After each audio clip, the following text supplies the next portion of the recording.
Welcome back to Interior Analysis. I'm Evan Westman, I'm Angel Michelli. and today we are talking about Midsommar, and we're joined by one of the hosts of Beyond the Screenplay, Alex Calleros. Welcome to the show. Hi guys, thanks for having me. Yeah, thanks Yeah, for of being course. here. Jelani's having some technical issues, so hopefully he'll be here soon. So, Alex, when I asked you to come on the show, I pitched this to you because we won't name names, but on your show, it's been well established that this movie will probably not be covered. But I know you're a fan of it, so what's your history with this movie, and why are you a fan? So yeah, I mean, I saw Ari Aster's first big movie, Hereditary, in theaters, and I left the theater feeling kind of ill. Like it was just, my God, this movie was so dark in this profound way, and I think it wasn't even the traditional horror elements that had shaken me to my core. It was more the plausible domestic horror of like a horrible car accident situation with a awful family repercussions after a tragedy like that.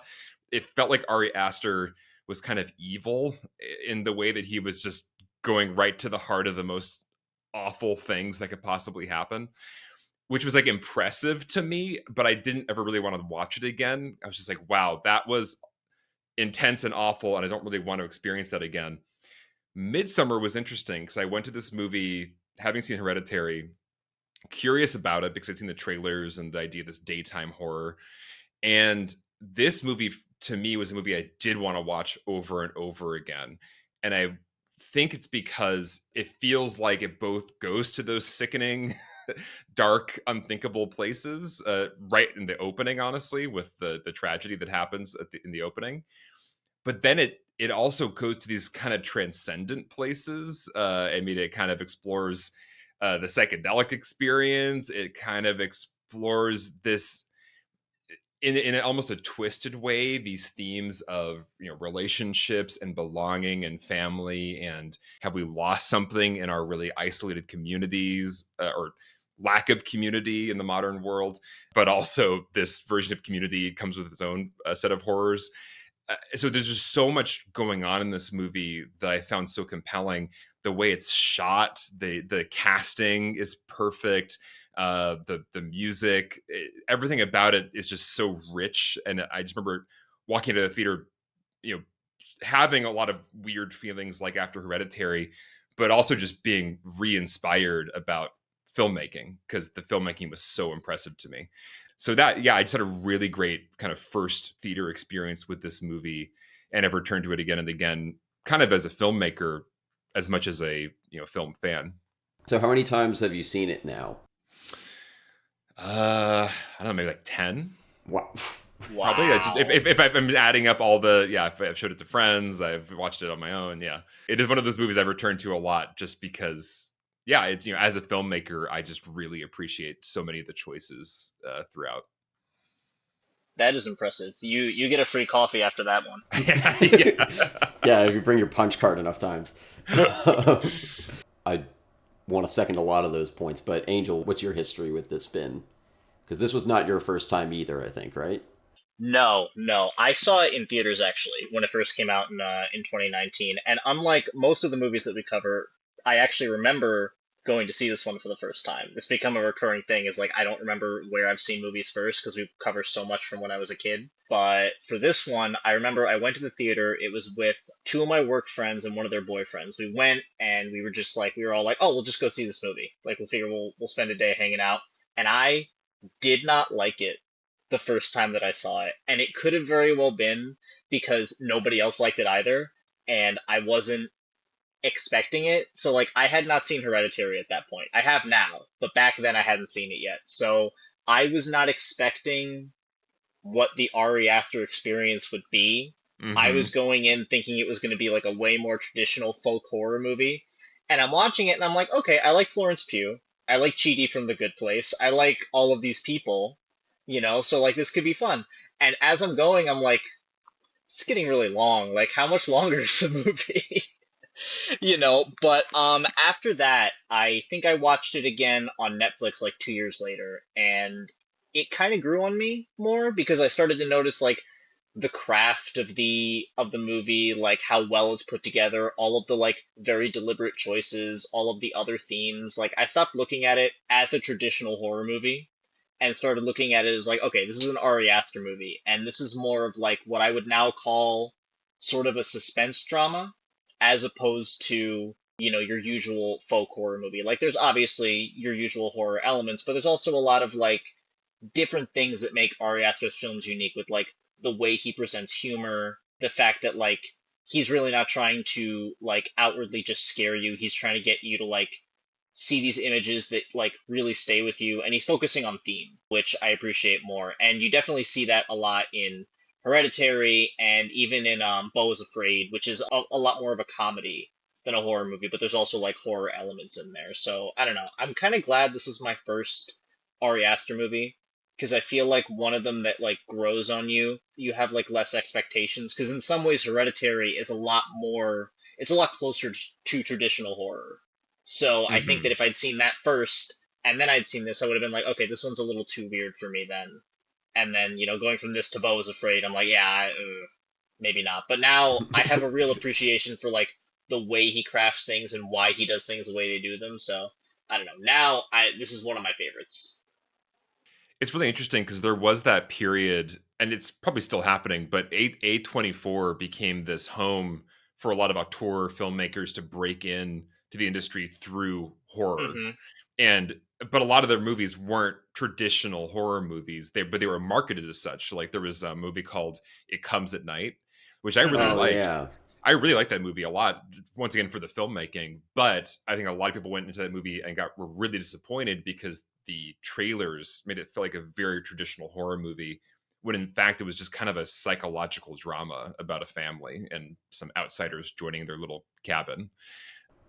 Well, it's like a zombie movie with no zombies, so Exactly, I can exactly. kind of see Yeah. how someone feels cheated. Yeah, and the marketing, A24 very cleverly in the marketing knows the horror, genre is a almost guaranteed moneymaker if you're doing these on a low enough budget. And so they market them as traditional horror movies, but really these are kind of auteur filmmakers breaking into the industry with these really big swing movies. And so I think there's a lot of people who had your experience, Angel, going into a movie like this expecting one thing and being like, what the hell is this weird Sundance film I'm watching? Yeah, exactly. And that's kind of why now that's been such a horror, like a horror marketing strategy for the last few years, is like Hmm. marketed as traditional, but then like, I try to look at the director and the actors in it too. Like if let's say like Robert Pattinson is in a horror movie, I know it's going to be weirder than Yeah. just like your typical ghost movie, right? So I'm going to go in expecting, okay, there's something they're not showing me, and I'm excited to see what it is. Yeah. And whether I like it or not is going to be based on the viewing experience, not the marketing. But marketing, it makes sense. They have to sell the movie to mainstream audiences. If they had tried to sell this, I think as it is, I don't know that it would have made the money that it did. Right. Yeah, and it was fairly successful. I think like a 50 million return on a 9 million budget, which is pretty solid. That's not bad. It's an Yeah. amazing looking movie for Oh $9 million. yeah, I know. Oh my god. I think so. When I first fully saw this, I had this like because I think I rewatched the Gareth Edwards movie, The Creator, like within a week of it, and I was like, okay, what is going on here? Because this is a $9 million movie that looks like a 50 million, and then The Creator is like 80 million and looks like 300 million. Like, what? Why is this possible? And yet we have like insanely expensive things that look terrible. Somebody went and Hmm. explained it, but that still impresses me, and it's maybe my favorite thing about this is that it just looks incredible. Like it Hmm. looks like it should cost 3 or 4 times what it does, and like just every shot looks fantastic. So many good long takes and I don't even know if I want to call them long takes. Just like no, I think we could call them that, but they're Yeah. quiet long takes. Like Just letting things play out. mhm. Quiet long taste is a good way to put it. Whether it's Florence Pugh's performance or like just we're gonna see a whole bunch of stuff happen in this village and like a long wide shot and maybe we pan over, but like it all looks really good, and it kind of blows my mind that it's I mean 9 million's not tiny, but I don't expect a $9 million movie to look like this. Yeah. No, I think part of what is a kind of an Ari Aster signature for me at this point is almost this hyper real look of his cinematography where it almost looks too clear and too the colors are too interesting and precise. I don't know. There's something about it where it's this color correction and is the lenses they're using, where I almost feel like I'm tripping while watching his movies because it's like this image is so pristine and so hyper real. I'm like tripping out. And I just think about images where like they're kind of pulling back across the big like zigzaggy table as the two like Hmm. elders are walking forth with like a pyramid in the background. I'm like, is this CGI? Is this real? Is this AI? Like, what am I looking at? And I think it's all real, but there's the way they lit it and shot it and staged it. It makes you feel almost unnerved with how perfect it looks. It's hard to describe the Ari Aster look, but that's the best way I can describe it. Well, I think it carries over into like the few visual effects that you see. There's the thing that always gets me with it is there's that one flower on Florence Oh, the Pugh's flower on her crown head, right? that's The like one that's like pulsing. blinking. I was going to It, talk about that. Yeah, Yeah, it's yeah. yeah, it's crazy. like an iris like dilating the whole time, and then like with the leaves and whatever that thing that happens during the first mushroom trip, like you can tell it's not real because it's like doing this kind of supernatural thing, but it looks like eerily natural. It's swirling, I think is what it is. Like the whole environment around her is like swirling, like the ground is, and like the people are. Eventually, like she goes to the mirror and her face is swirling up and stuff like that. Uh-huh. Like, Yeah. and especially when you get to later in the film, like toward, like definitely in the last act when you get the flower and like other effects like that, they're all so subtle that you almost don't notice them. But so it makes it feel real while also adding that surreal element in the back of your mind that you can't quite place, Yes. which is so Well, cool. yeah, I mean, and as someone who has done psychedelic drugs, I can attest this is the most realistic and accurate depiction of that experience. The visuals, at least. That's part of what blew me away about the movie. Is usually when movies try to show drugs, it's like, ooh, it's out of focus, or there's like, the images are kind of multiplied across the screen, and it's like kind of hazy. This actually nailed the kind of weird mushroomy thing in a way that I've never seen any other filmmaker accomplish. And that in and of itself was incredibly impressive to me on the first viewing. Like, how did you nail what this looks and feels like so perfectly? Yeah, I feel like you're right. I feel like a lot of the movies will like it'll almost look like a Spike Lee movie where like everything's kind of like floating around a little bit, so it's like a little bit surreal. But like, I Hmm. mean, from what I understand, that's not what it really looks like or feels like. So it's very Yeah, cool, but it's like you like this is accurate from what I've heard. So yeah, exactly. Yeah, I can attest it is very accurate. And even the we got to talk about Florence Pugh because her performance here is Mhm. amazing. But I she's mean, amazing. even when a trip takes a turn because you have like a bad thought or like you have some anxiety pop up, even that is captured, I think, so incredibly well in this movie. And just like I was feeling the anxiety, in that opening, that first trip they have out in the field, and somebody mentions family and she stands up and then everything kind of goes downhill from there. That is also incredibly accurate. So it's like he gets both the kind of the beauty of that experience and also like when it can go bad, it goes real bad.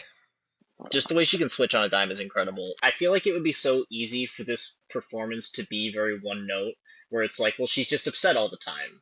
And that's kind of what her character is. But no, she switches back and forth between like actually being happy, trying to put on a happy face, being devastated all the time, but then hiding that devastation from everybody around her. And like not knowing how to process it because, half of this movie everybody's tripping balls too. So Right. yeah, it's just so good. Yeah, we don't really have a topic about this, so I'll mention it now. Between her performance, but also the writing, I think is, and it's not just with her; it's mostly with Florence Pugh. But even the other characters, I feel like there's a lot of respect given to them in a way that is kind of surprising. Like, so I should have mentioned this at the top, but this is the first of a yearly horror cycle of movies that we do, and something we've talked about in the past is in a horror movie, like, do you give your characters, like, do you just kind of make them one note just to signal to everyone, all right, these are just cannon fodder, we're going to kill them off, don't get attached?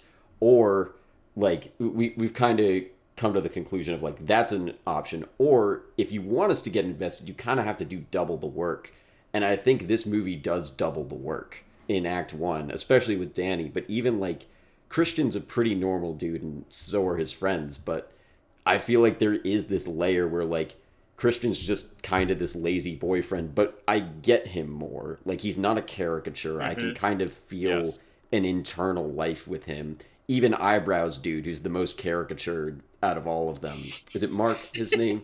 Sorry, I shouldn't Mark. keep calling him that. Will Poulter. For viewers, it's Will Poulter. Will Poulter. Will Poulter. Mark is the who name gives of the an character. amazing performance in this movie too. I would all have so him good. as second. I would have him as second after Florence Pugh. He's the funniest person ever. We got him here. He's finally here.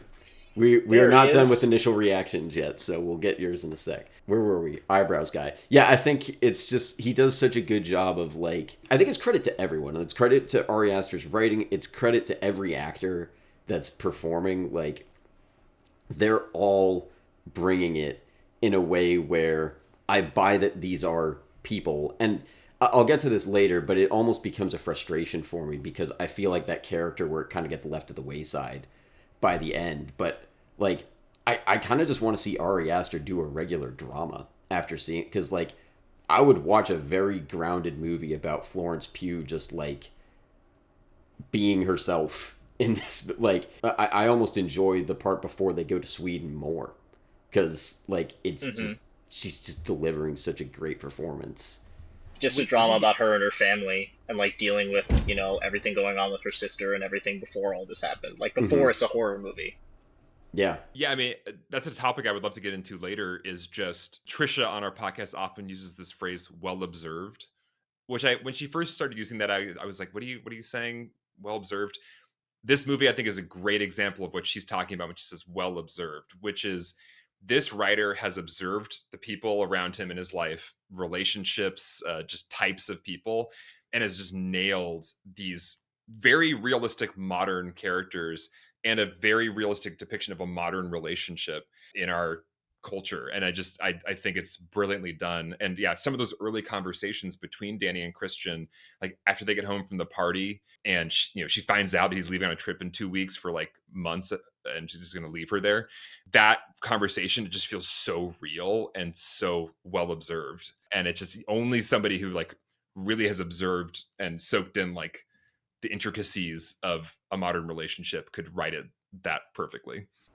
Well, and his line later, like, I think it's like maybe one or two scenes after that, when he's like, so guys, Danny's, like, everyone acts like she's coming on the trip, but she's not. Like, that sounds insane at face value. And but they're all just like, word. Because they all freeze. Yeah. But they all kind of play it as normal. And, like, from his performance, I'm like, yeah, he feels like the kind of guy who would do that. Like, that's just how he moves. He doesn't want to take responsibility. He doesn't want to like actually face the music for like his choices. He's just kind of always, yeah. He's so well written, Christian. Yeah, no, and that's one thing too. Ari Aster is so good at capturing awkwardness in like a very accurate way, where it's like that scene is one of my favorites specifically because he says that, and then everybody else has like, what are they going to say at that point? Like, what do you mean she's not going to come? Like, you're going to like, they're not going to confront him on that, and the way it's framed too, with like him in the mirror, where like it's just they do this a lot, and it shows a clear separation between like where he's at and where they're at, and it's like they're not going to connect in this scene at all whatsoever. Like, I even feel like Mark takes him out of the room to talk to him about this, like in private, away from the entire group, which is like so funny to me. Can I show you something? And they just walk off. Yeah. But I also love in that scene the sound design. It's like usually a scene has kind of room tone, or there's like there's background noise, like the city outside. It's dead quiet. Like you can hear a pin drop when somebody's not speaking. There's no sound. I think that's intentional, and it adds to the awkwardness of just the pauses it's zero sound. It's so good, and it hits you the first time you see it too, because everything feels longer like the first time, because you don't know when that tension's gonna break. Right. So I think that was me in the theater the first time, was I'm like, okay, this movie feels like it's 3.5 hours, but it's supposed to. So good. Okay. Jelani, we are partway through initial reactions. I'm glad you figured out the technical stuff and got here. Hi, Alex. I'm Jelani. Hi, nice to meet you. Yeah. So we were going through initial reactions. Let's get yours. I know this was your. Did you rewatch it? Because I know this was your first time. No, not since the first. No. But this was my first time seeing this movie in its entirety. I saw, as I've mentioned plenty of times before on this podcast, I saw the kill count by Dead Meat when it was released on YouTube, because I never thought I'd go out of my way to watch this for any reason, but I forgot I've been doing a podcast for a while, so You're welcome. Yeah. I also heard it was terrifying, much like Hereditary. Didn't know the same guy made it, so that's cool. I was underwhelmed. I didn't have super high expectations other than being scared, and that wasn't met, so I mean, we'll get into that later. It does look really good though, like visually, the shots and long takes especially, and the set deck is dope as well as the I don't know if you guys knew, the frocks that everybody's wearing were all handmade, and everybody's wearing a different one, so that was cool to learn. And the acting, I think you guys touched upon it as it came in. The acting is great all around. I don't think there's any weak performances, even from like the background people, which is very rare for movies in general. So that I will give it points for. Yeah, we were talking about before you jumped on, expectations with these A24 horror movies, because there was this era where they were pumping out all these horror movies being marketed as traditional horror movies, but really they were actually kind of breakout movies for these auteur directors to do kind of more artsy experimental stuff. And so a lot of people go into these movies expecting, oh, I'm going to see a horror movie, I'm going to be scared, it's going to be a traditional experience, and they're like, what the hell was that? And Ari Aster movies are definitely in that category. Yeah.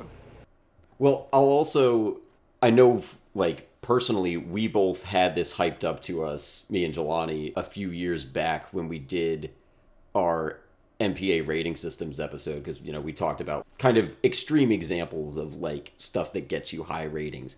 And two of our guests brought this movie up as, like, oh, God. Like, if you want to see some gore, like, look out. Like, play some Animal Crossing as a palate cleanser after. Like, there's gonna be gore, guys. So, like, I had that in my head going into this, too. I mean, the faces on the rocks. Oh my god, yeah. Smashed in.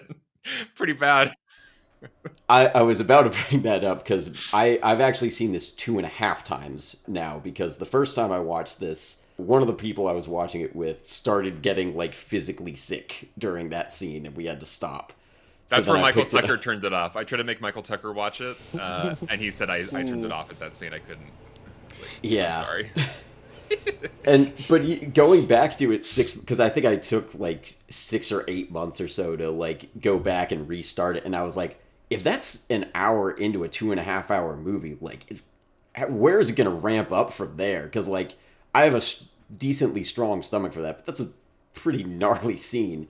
And I was like, it's going to... And it doesn't really scale up from there, aside from, like, maybe, like, the skinning with, like, the lungs. That's a pretty gnarly image. That was, yeah. It takes a while to get there, which is, I think, why it doesn't feel like it scales up, right? Because, like, there's that really big, like, this, like, really intense image of the faces smashing, and then we have to wait until basically the end of the movie to get anything close to that. Mm-hmm. And we're not seeing that happen, we're seeing the result of it, so I think that's why it feels different. Mm-hmm. I think we identified this earlier. It is more of a psychological horror, thriller, drama, whatever you want to call it. I mean, it's really about... It's like these subtle horrors of a cult, or the horror of a relationship, or of trauma. Like, Ari Aster's kind of always plumbing these deeper things, and I think he's actually not as interested in... I think he likes the shock value of, and almost the comedy of, the kind of face smashing. It's like these people are all celebrating their elders dying in the most, like, disgusting way possible. Like, I think he finds, like, a sick comedy in that. But I think that's his interest in gore, actually, is almost for, like, pseudo comedic shock effect, not in a traditional horror movie sense. And so, yeah, he's not really interested in kind of, like, ramping it up or having an acceleration of that kind of horror. It's more of a subtle build, dread in the background. I think there's something to the fact that, like, he does that, though. He's just done something really upsetting, so you're like, okay, well, you already did that, so what's stopping you? Like, I think it puts you on edge for the rest of it. Of Right, like, you're not safe. Like if he'll yeah, do that, what else will he do? hmm and Yeah. he just never really like he's like boom, and then leaves it at that. But Even the opening, honestly, like that too. the sickening feeling of that opening, like the music, the sound as like the firemen are like breaking into the house and like uncover like zipping up the bodies, and you see the sister with like the mask with the vomit. Like it's really sickening and awful. And I just hmm when a movie does that right off the bat, and then Florence Pugh's screams like wailing going into the opening titles, it's like, oh dear God, what have I signed up for with this movie? I am horrified in like a not traditional horror movie way. I'm horrified because the feelings this is eliciting in me are so uncomfortable and so dread inducing. I'm scared now for what he's going to do to me next. Yeah. Exactly. So we've been touching on it a little, I guess. So I wanted to start with the topic you brought, Alex. Theme like allowing you to transcend genres. So I think we've gotten into it a bit, but where did you want to go with that? Yeah, we've been talking about it a lot actually already, which is kind of this A24 problem, which is marketing their movies as like a very specific genre, only for many of them to actually be not that genre, or kind of a blend of that genre and something else. And Midsummer is a perfect example of that, where I really do see this movie as more of a thematic character movie, of exploring these themes of family and belonging and community and grief, and how our modern world, where we're all kind of these isolated individuals who are meant to kind of take care of ourselves and make it on our own, we are not equipped to process intense life events, intense things like what happened to Danny. She's got nobody. Her family is gone. Her boyfriend sucks. I mean, he's just like, he's a dude who's doing his best, but his best is not great. And there's no structures around her to kind of like hold her in this time of grief. And so she can't really fully grieve, fully have catharsis, fully get over what happened to her.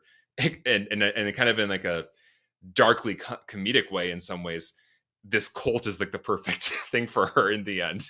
Like she's kind of like a broken woman and seems like she's maybe lost her mind in the final image of this movie when she's kind of smiling as everything burns. But in some ways she has gotten what she needed. She got to like scream with other women around her screaming with her, kind of in this catharsis of emotion. That things that Christian could never provide to her have been actually provided to her by this community. And so I think it's a really interesting, dark exploration of the things that are lacking in our modern world. And then there's this extreme opposite, which is this community could not be more insular and tight, in a way where there's inbreeding and they have to bring in other people to get their seed to continue. It's like they're that insular and that tight knit as a family. So it's these two extremes. And I think, yeah, he's using kind of the horror genre, but kind of also a lot of other genres to do a character story about Danny and explore these themes. And I also think that it's a very interesting movie about modern relationships, because when you look at Danny and Christian, if you know about kind of attachment theory, there's a theory about, depending on how you were raised, childhood experiences, you might have different attachment styles in your adult romantic relationships. And we mentioned this conversation earlier. After they go to that party, Danny finds out Christian's been planning to go away to Sweden for months, and he's leaving in 2 weeks. Their conversation after that, she, in a not super angry in your face way, brings up, that was weird. That sucks. Why didn't you tell me?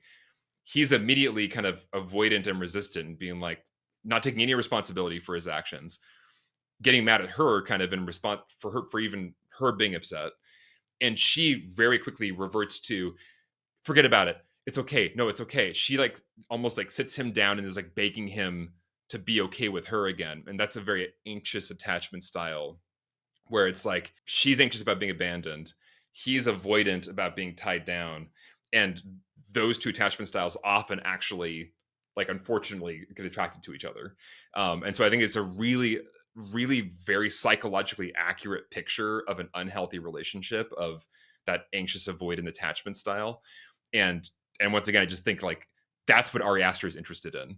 And so he's interested in these themes of relationships and unhealthy relationships. And is there something from the past, these traditional structures that is healthy? Also, there's something that's maybe not healthy about that, because a lot of these rituals they're doing are actual, like they're inspired by actual rituals from like pagan, like Viking days. And it's horrifying. So it's like he's exploring the horror of both modernity and also the horror of traditionalism. And all of that makes it for me such a complete package that I don't even care what genre it is by the end, because the themes are so interesting to me and his exploration is so deep into all these different arenas. Yeah, I think I've definitely heard a lot of that echoed in some other discussions of this. The attachment style thing, I don't think I have heard talked about. That's an interesting extra layer on top of it. I feel like a lot of that gets set up early. I agree with like your general thesis on like theme transcending genre here. And I like that it anchors us through a lot. And I do think you can kind of follow a thread throughout of like Danny like using this experience to like find a catharsis and like grieve her family. Do you feel like he keeps that thread though? Because personally, I could definitely hear arguments against this, but I kind of feel like it gets lost by like the third act a bit. And I don't know if it's so much that the theme gets lost or if it's that we kind of lose her point of view gradually as it goes. Because I can tell it's still dealing with it, but I think I like personally kind of lose the thread of it in the way I have it in Act 1. I really don't by Act 3. I will say once they take the tea or whatever they take in that final act, before the big dance scene, I think from that point on, Danny almost ceases to be like a full character because she's just kind of drugged the rest of the movie. And even Christian also gets drugged shortly thereafter, and he kind of now is a zombie drugged out guy. And I do think that is a valid criticism, that the movie at that point is just kind of it's kind of just having fun now with just the wild rituals and insanity of the finale. And it's not really even about the characters as much anymore, except for in this like kind of guttural way when Danny has that catharsis with the other women. But besides that, it kind of is a more just experience movie at that point. It's like we're getting a real-time experience of this insane midsummer ritual, like the final day of rituals. Everybody's on drugs. We're just along for the ride, seeing the rituals play out. And it's definitely less about these characters and their relationship with each other and more about them being changed forever by these rituals. And in the end, Christian's burned alive and Danny is smiling with madness in her eyes. But it's like, what does that mean? I'm not sure. She has her catharsis and she's let go of her bad relationship. But you're right. I think it does kind of, the thematic clarity of the opening by the end it's more just about the experience of it all. Well, what is it, like grief, drug use, death? Those are some of the like main themes of it, right? Because I think those are still persistent in the end. It's just what Evan said about the character is lost. I think it is more of an experience by the end. But the reason everything is happening and the things that are happening, I think, are still there thematically. They're just, I guess, not as present. Yeah, I think they're present in different ways, maybe. Yeah. Like, in ways that they aren't early. Like, you don't have a single thread to follow, but, like, because I think you can very easily say, like, this catharsis is still happening for Danny, but we're seeing it more from a distance. Like, we're seeing it through more of a, like, third-person objective observer's eyes. We're not really seeing it through her eyes the way that we are in the first half, I think. Well, I wonder if that's intentional, because I feel like the whole thing with the end is like she's sort of blended into the mental state of like that entire group, and that's kind of what the horror of it is like you can see in that last act when they're all drugged up, like just kind of the sheer emptiness in both her and Christian, because they're the only like real characters that we follow left, and you kind of see like Christian is still like making choices in a lot of these things, but he's also like, you can kind of see he's sort of, it almost like he is being pulled into some things too, and so is Danny. Like Danny is like deciding to sacrifice him, but at the same time it sort of feels like she's one of many at that point, if that makes sense. Like, I think that's intentional. I agree with you guys that it kind of makes it feel like we're not following the characters anymore, as opposed to just like the experience of the ritual. But I do feel like he meant for it to kind of be that. It just may not work for everybody. Yeah, and I will say one thing I also love about Ari Aster, and this is kind of another genre bending thing. He really, I think he has a lot of integrity in his commitment to letting things be complicated, because there's a real elation, I think, that you see coming through Danny when she wins. She is the May Queen, and they raise her up on like a pedestal, and they're kind of singing beautifully as they carry her, and it's like that does feel beautiful, like that she's being celebrated and she belongs and she's one of the family now. Like there's a beautiful side of that, as well as like a creepy cult side of that, and Hmm. it's all there at the same time, you know. And even when she's taken out to go put some meat in the ground and bury it, and you know, she's kind of like singing back and forth with this other woman, and that all feels very kind of wholesome actually, and part of her like healing process, even as it's also leading to this conclusion where she seems like she's maybe kind of just lost her mind and is like an empty husk. Yeah, but well, she's but like it lost her yeah, individuality, right? Like right, that's kind of yeah. the whole thing of it is like the early shots show a lot of like isolation with her. And like a lot Hmm. of the shots early on there is they really emphasize like her isolation from everybody around her, especially Christian, because she's kind of had to not only be her own support system, but it seems like they hint that she's been everybody's support system for a really long time. Like she was the Right. one kind of trying to hold her family together, support her sister, make sure everything's okay, and like maybe there was some neglect there from her parents too in a lot of ways because, you know, like they were maybe focused on her sister a little bit for reasons that do make sense. But Right. it's also why she wound up with somebody like Christian with a very avoidant attachment style because she wanted to feel like accepted and whole with somebody. But early on, she can't have that. But the problem is then she goes into this group and she finally feels accepted, but she's now dressed like them and she's covered in all these flowers and like weighed down by it too. And like Hmm. she blends in with that group. And that's kind of why the last act does make sense. She's no longer isolated, but she's not herself either because she's not one person. She's part of the entire group and like what they want. I feel like that's kind of opening it up for me a bit, that like that group thing, exactly what you guys were both just saying, like accepting her into this community. It is cathartic and she loses individuality. It's positive and negative at the same time. And I feel like one thing that I was clocking a bit more, and I don't know quite how related this is to it, but like the fact that she's having to confront this, like I think it explores how catharsis can feel very well, in the sense that like this is really upsetting for her. Like when she sees the two old people die, she wants to leave immediately. Like it's obviously upsetting, but it's also like hitting really close to home with this recent tragedy that she's had. It's kind of dealing with this idea that like the thing that can heal you is right next door to the thing that will re-traumatize you. Like they're kind of, Mm-hmm. they're like right parallel to each other. And I think we see her go through both that like re-traumatizing and the catharsis. You know, and it's interesting you say that because, you know, this movie also came out at the time when a book was written by Michael Pollan called How to Change Your Mind. It was about psychedelic therapy, essentially, and like the studies that were being done showing that, like, in controlled settings, like with a therapist present, yada, yada, you know, psychedelics like psilocybin, the component in magic mushrooms, could be a really helpful tool, actually, for helping people confront trauma and, you know, kind of get over trauma by processing it. And so I think it's no accident that this movie is about all that stuff, because that was very much in the culture at the time. It's kind of faded now, but this movie is essentially about using drugs and confronting what you're saying, Evan. You're like you're kind of being re-traumatized in a way, but by kind of pushing through it, you come out the other side, you know, healed. And in a weird kind of sick horror movie way, it's kind of, that's what this movie is for Danny. Yeah, I almost wonder, like, I feel a little bit bad saying this, but like I almost wonder if this movie hits best if you are in that kind of a point in your life where like something awful has happened and like you can lock into the catharsis of this.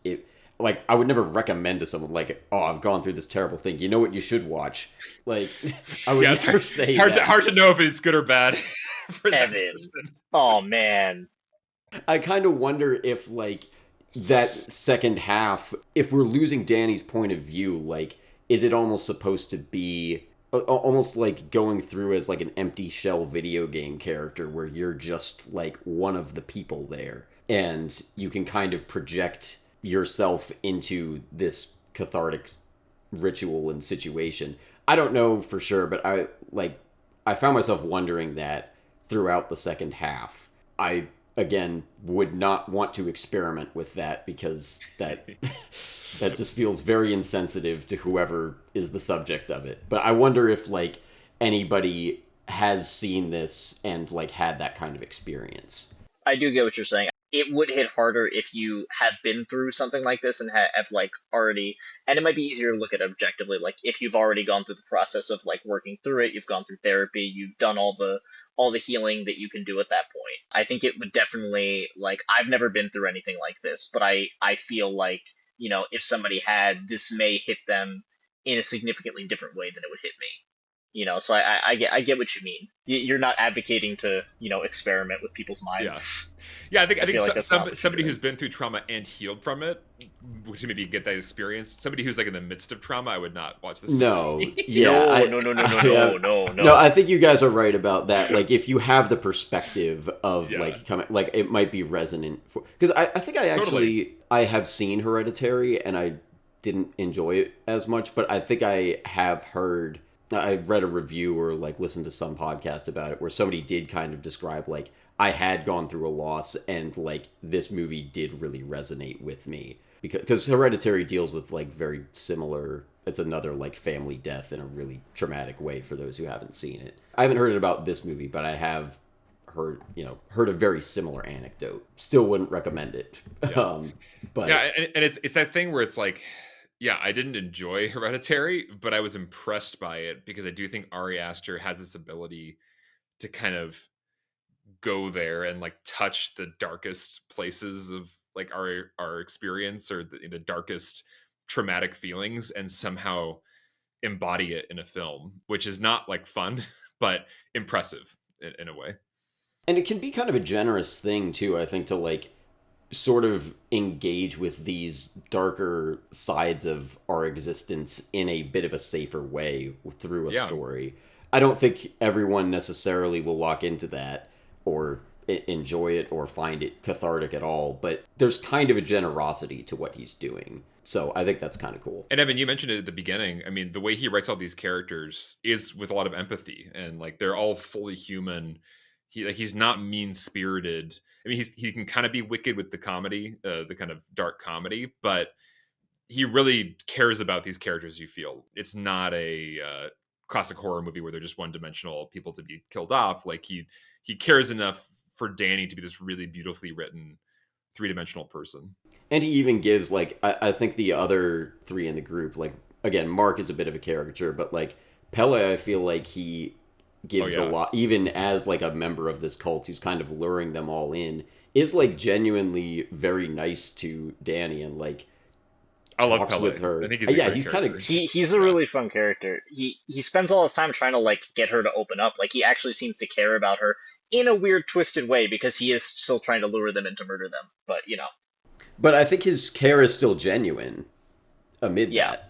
I think he genuinely identifies her as, hey, you could be a good candidate to be a part of our group. Not somebody we're going to kill as a part of our sacrifices, but like you could belong. You've lost your family. You're vulnerable. You're white. You're going to fit with our genetic like pool. I wondered if we were going to touch on that. I mean, it's very it's like, there. I love it, and I love that about it. Like Ari Aster always goes there, which is so great. Mm-hmm. Yeah, like she genetically fits. She's vulnerable, has no family, has no ties, and I think he sees, like, oh, I personally am attracted to you. Like, I mean, he kisses her after she wins the May Queen title, and I think he's like, yeah, you're gonna be a part of our family, and maybe I will be your mate. And I think he has a plan from that.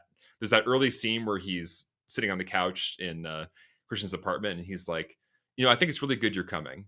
And I think from that point on, he has a plan of like, I see what we're gonna do with you. You're gonna fit right in. Yeah. And that's why even from like a outside of the murder cult perspective too, in my mind, like Pele's always like, okay, you're a little bit of a creep. He's into Danny, and that's part of why I think he's being so empathetic. But at the same time, when you compare him to like Christian, technically, like outside of the cult stuff, as just like a regular college student, he would be a better option because he is more empathetic and he actually does seem to care and like actually wants to like get her to open up and like talk to her as a person, as opposed to Christian, who sees her more as like a possession than anything else, or a burden. or a I burden too. think Both, it's so well honestly. written that like the opening scene we see with Christian is he's with his bros and they're like, dude, when are you gonna dump her? Like, my God, she's such a dead weight on you. And then it's like, you know exactly what it means when she calls him and she's screaming and he's there comforting her. It's like, you cannot leave now. And so Yeah. it's like he wanted to leave her. He's stuck, and it's like he's the worst person in the world if he leaves her now. Oh, And absolutely. So and you so kind of get it too. yeah, Like you it's understand it. the movie's empathetic towards Christian, I think. Like he's just not he doesn't have the capacity as a person to serve Danny the way she needs to be served in this time in her life. But he's the only one, and and like he is admirable in some ways for sticking with it, even though he's like not he doesn't have the capacity for it. Like so the movie is interesting in that way where it's he's not just an asshole, like he's not a good fit for Danny. He's just kind of lazy and sloppy and not amazing. Yeah, and You know, he's and a real kind yeah. of person. He's afraid to be alone. I think that's something that a lot of people can relate to. It's just the key there is like, what is the decision you're going to make when you're afraid to be alone? Are you going to have the hard conversation and say to your partner, like, listen, I don't think this is working. I realize now I can't be there for you, and I don't think we're right for each other. Or are you going to do what Christian does, which I feel like is what a lot of people do, and they're just like, I'm just going to stick this out because what if I regret my decision later? Like, it's also that fear of making a decision that would push you into that thing that you're afraid of, which is being lonely, Yeah. essentially. And I think You Christian know? also just throughout the movie, he doesn't take responsibility for things. Like he No. never owns up to his choices. He never owns up to his own actions. And I think, yeah, it's just like you would have to be a bigger person and have take a lot of responsibility for yourself to say, I made a mistake. I should not have stayed in this relationship this long. I know it's not right for us. You know, like that's a very adult, mature thing. I can't see Christian doing. He just doesn't have that in him. No, no. And I mean, they imply they got together fairly young, at a young age too. Like, I would assume everybody in this movie is around like 25, and like timeline wise, they would have gotten together around like 21, 20, something like that. I could see a kid that age like getting into something, and then by the time they're old enough to start to realize that it was not the best decision, they're then like too afraid to do anything, you know? That's part of the painful like realism and accuracy I think of their relationship is I mean like we've all had that experience. I think like an early relationship or a first relationship is never really going to be the right one or it can be, but it has to grow and evolve and change. You know, you can't be the same person you were at like 19 forever. Well, you And have I to just grow and think evolve together, I think is the exactly key. And exactly I a lot of the time it's like, because like you were saying, they have different attachment styles and they have different needs. Like, their attachment styles and needs are in conflict with one another. So they can't grow together, which is why the relationship's going to fail. Like, you need the right person to grow with at that time, or you need to have like grown and be comfortable with yourself enough, which is why a lot of relationships are more successful if you meet later in life. right. I think it's really cool that, like, in so few scenes, we get all of that. There is some textual hints at, like, their history. The performances and writing are all there in a way where, like, I believe every word you guys just said about the two of them, and none of it is, like, literally spelled out. Yeah. That's a real credit to the craft, I think. That's on display. There's a scene that they actually cut out that I haven't, so I haven't seen the director's cut. I think it's in that, but I saw a bit of it when I was watching something on this a while back, and it was basically like Christian laying all this out. Like, he's like, I feel all this pressure in the relationship. Like, I feel as if no matter what I do, it's never going to be good enough, and you're always like looking at me like I'm never going to be enough for you, type thing. And I'm glad they cut that out because it's implied so well throughout the entire all of his actions through the whole rest of the film. You don't need it laid out, and I think that's a testament to his writing. I would still love to like watch the director's cut and see all those scenes put in there, but that's one of those where I'm like, that's something that the rest of the movie is so well crafted and written that you don't need that. It's so good. Yeah, the director's cut of this movie I enjoy, but it's oftentimes I find that the theatrical cut is better because there's a reason these scenes were cut. And if you're a fan of the movie already, it's like, why not see more? Why not have more scenes with these characters? That's great. But the movie, I think the pacing and like the subtext is more interesting, like you're saying, than just hearing it spelled out. Tell that to Snyder fans. Well, that's a whole other thing. Yeah.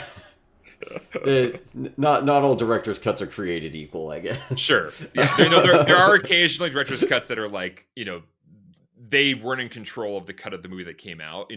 I believe Ari Aster was in control of, the theatrical cut. He wasn't forced to cut these things, but it is fun to see them.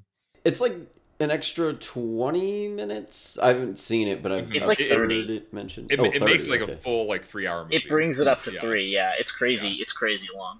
Yeah, which you're not allowed to do as like your second movie, no matter, especially these days. A24 or not. Yeah. Yeah, I mean 2.5 is pretty generous for a sophomore outing. I could even do with this being cut down a bit, but the time is well spent for the most part. So let's move to Jelani's topic: what makes horror? Yeah. So we already discussed this not really being a horror movie. It's kind of a bunch of different things. It's marketed as such. A lot of A24 stuff is marketed as such. So I wanted to bring this topic to this movie specifically because I was uneasy at best, scared, no, horrified, no. I've seen like thrillers that have more intense and horrific things in execution and concept. For example, movies we've covered on the podcast, Circle, Would You Rather, The Menu. Those are all not technically horror movies. They're marketed as thriller, but I'm gonna do the wedding thing. Oxford language defines horror as an intense feeling of fear, shock, or disgust. In case that ain't good enough, Webster, because that's like the big one, Webster defines it as painful and intense fear, dread, or dismay. Neither of these definitions applied to me when I was watching it. The only part I will give it, and we already briefly touched on it, was the blood eagle trap done on Simon, where he was still breathing. My only thoughts were, though, like, I feel kind of bad. And then also, why'd they do that to him? I also had a lot of thoughts of, damn, that's messed up. But I think the problem was I wasn't immersed, maybe because of the setting and the fact that this felt so isolated, like a set to me. Like, I already praised the set deck, but it did feel like a set. I didn't really feel attached in any capacity. Also, the rape scene with Christian was also messed up. But maybe it's me. Maybe I'm desensitized. My second video game I ever played was Mortal Kombat, so that might be something. Or maybe it's the premise didn't grab or scare me at all. There are deaths that happen, and I'm going to bring it up. I always bring it up every horror episode. Final Destination.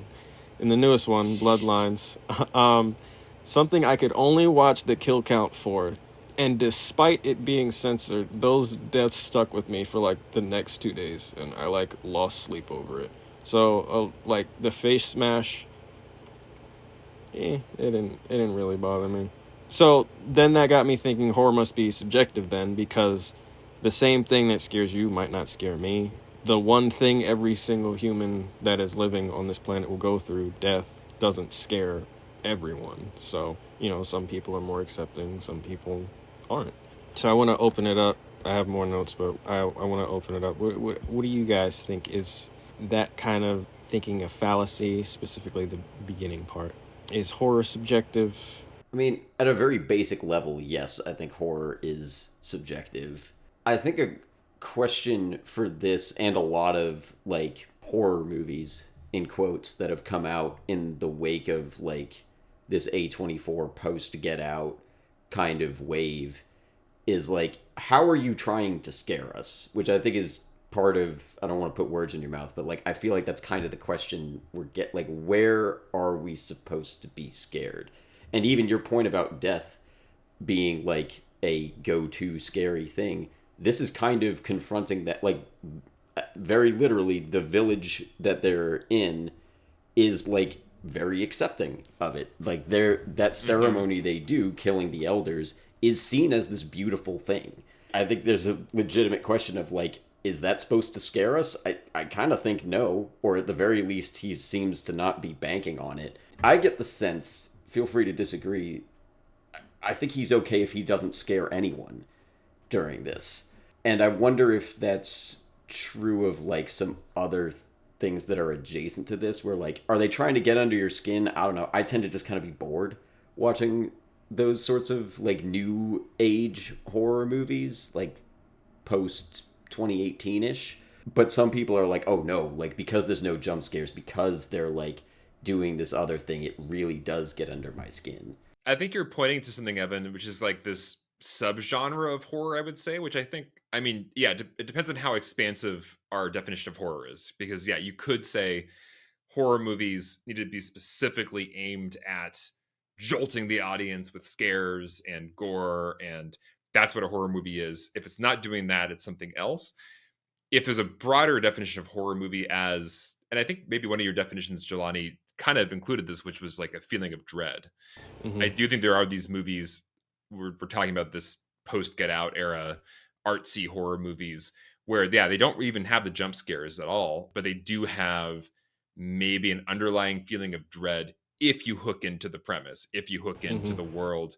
If you're not hooked into the world, if you're not buying the premise, then it's actually probably not going to do anything for you.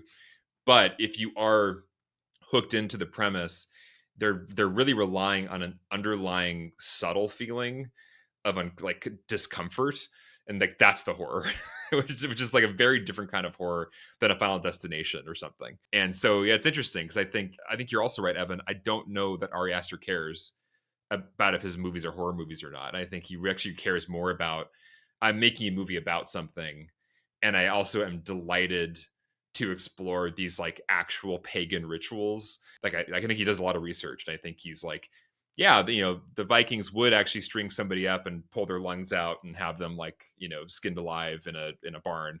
And so we're going to do that, because that actually is what they used to do.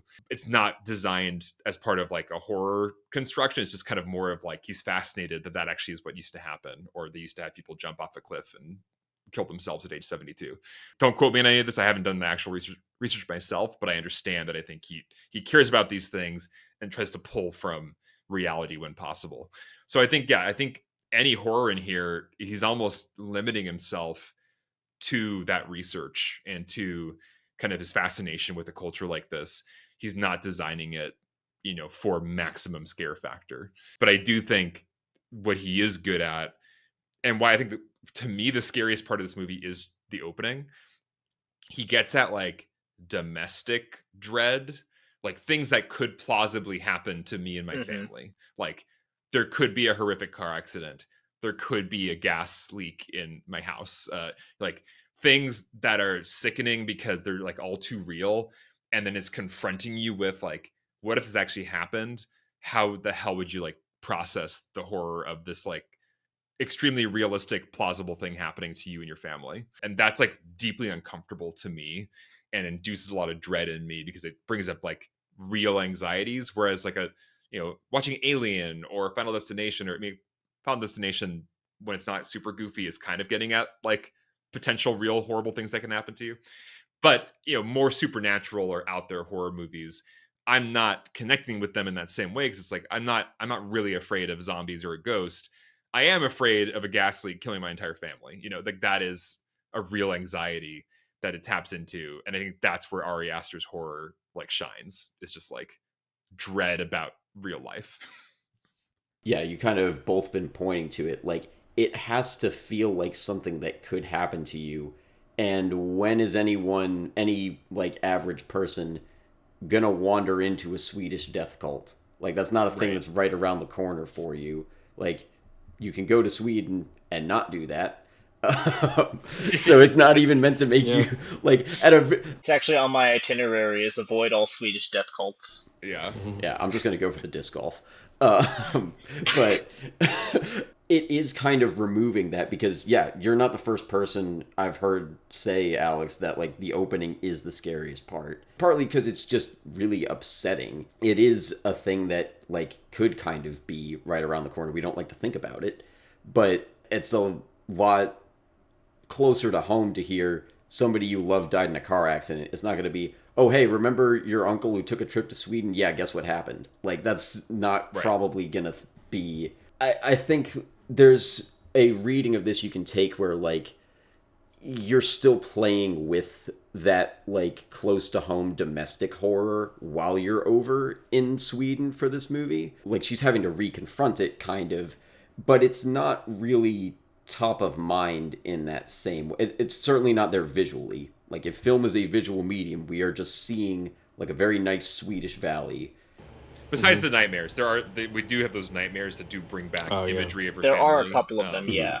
Yeah, But so they're not the focus. They're not the focus, focus, which I really appreciate. It's like the tension is coming from different places, which is part of what makes this like a different kind of horror. Is like in traditional horror, the tension will usually come from, building up to the jump scare. It'll be like, oh, it's dark in here. It's something weird is in the background. When is the ghost going to pop out? When is, the werewolf going to jump out of the woods?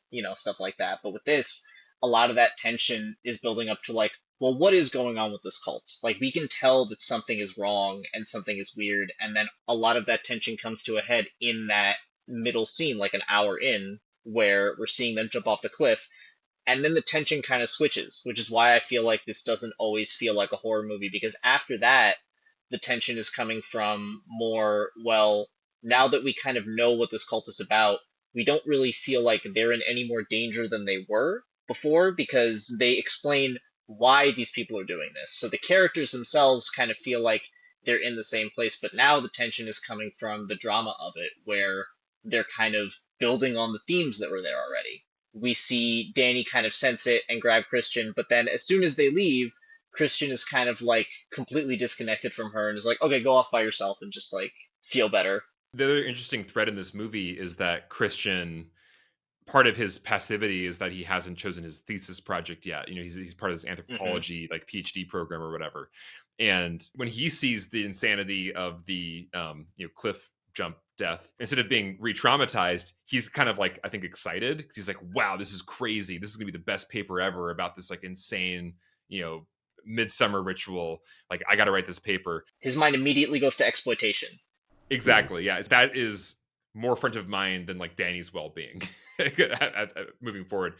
So I think it's interesting because there's almost a change in what the characters are going after that scene. It's kind of a midpoint, a good midpoint scene where it's Danny is now being brought closer to her trauma, and Pelle is sweeping in that scene where he's like, my parents died in a fire. I think it's a really interesting hint that his parents were probably one of the sacrifices. Oh, I didn't clock that. Yeah, he's like, my parents died in the fire when I was very, very young, and he's telling her like, but I was held by this community, this family took care of me. Christian is not doing that for you. And so Danny starts on this new trajectory towards realizing Christian is not what she needs. Christian is like moving further away from Danny because he just cares about his thesis now. So it's an interesting turning point for the movie, but you're right. It doesn't immediately ratchet up more horror. It's like more of a character turning point. And then the horror kind of all comes home in the finale when they realize all their friends are dead in various ways. And well, even that I think is kind of toned down, because all the deaths happen off screen and they're like, hey, what happened to that guy? I don't know. Anyway, let's go back to couple, like drinking some tea. And they only show us what happens to two of them. Like, we never see what happens to Connie. We never actually see what happens to Mark. Like, we know that I keep calling him Cheaty because of The Good Place. Is Mark? Josh. I think Mark is skinned, right? Like, I think isn't the like the savants? Oh like, his face. The guy's wearing his face. I think he's wearing Mark's like skin. Yeah, when he kills Josh, right? It's not totally clear, but because or Josh thinks that it's Mark. Yeah. The only part that got me with that this time was like, in no way does that figure over there look anything like Josh with the shadows and stuff. Not Josh, like Mark with the shadows and stuff like that. I'm like what? Like, I don't know why you would think that was him. He's not even like standing the same. He doesn't have the same body type. Like, like you didn't. You don't see the fit. You don't see the skin mask from where you're standing. It's so funny. Like not funny, but you know what I mean. Like the whole thing is just so surreal. It's a little camp. Isn't the dude also naked? Dips its toe into camp there. Yeah.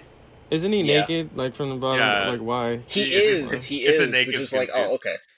Well, I mean, that's part of the Ari Aster kind of like wicked dark humor. I think too is like he also uses nudity as horror. You know, He really does. when they open the door and it's all the naked women, of all ages around the like the virgin waiting to be inseminated. And there's Like also something almost yeah. comedic about some of it too. Like when Christian is Oh, naked and he's running out and he's like covering himself and he's like 100%. running, Yeah. like he has nowhere to go.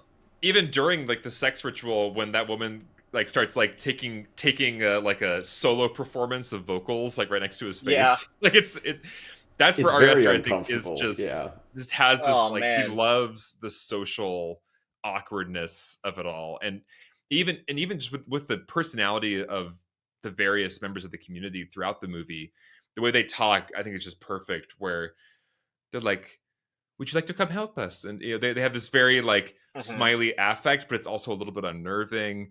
And the guy who's explaining like, oh no, Connie, your boyfriend, he went to the train station and they'll be coming back for you. It's all very, well explained. Yeah. There's something just pitch perfect about all of it where it's this social strangeness that is also the kind of the horror. It's like they're a hive mind sometimes in Yeah. a weird way too. And like they always have an NPC ready to explain exactly what the characters need to explain Uh-huh. what's going on. To like, oh, don't worry, everything's okay.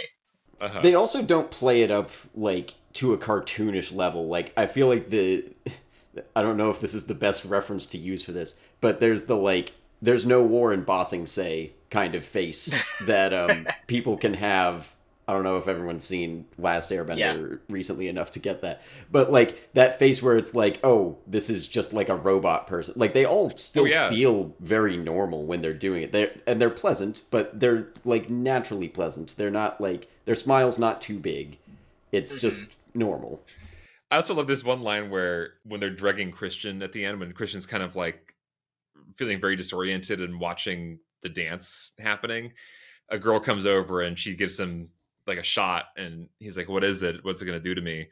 And she just very openly says, it will, break down your defenses, open you to the influence. It's like but she's saying it in such a way that it kind of sounds nice and like, oh yeah, you're gonna get like tipsy and it's gonna be fun. But she's literally saying it's gonna break down your defenses and open you to influence. That's but one thing too I noticed. They never lie. They never lie to them ever. They just tell them except everything for straight Connie, up. The train station. The British. They do lie to Connie. Yes, okay, they do.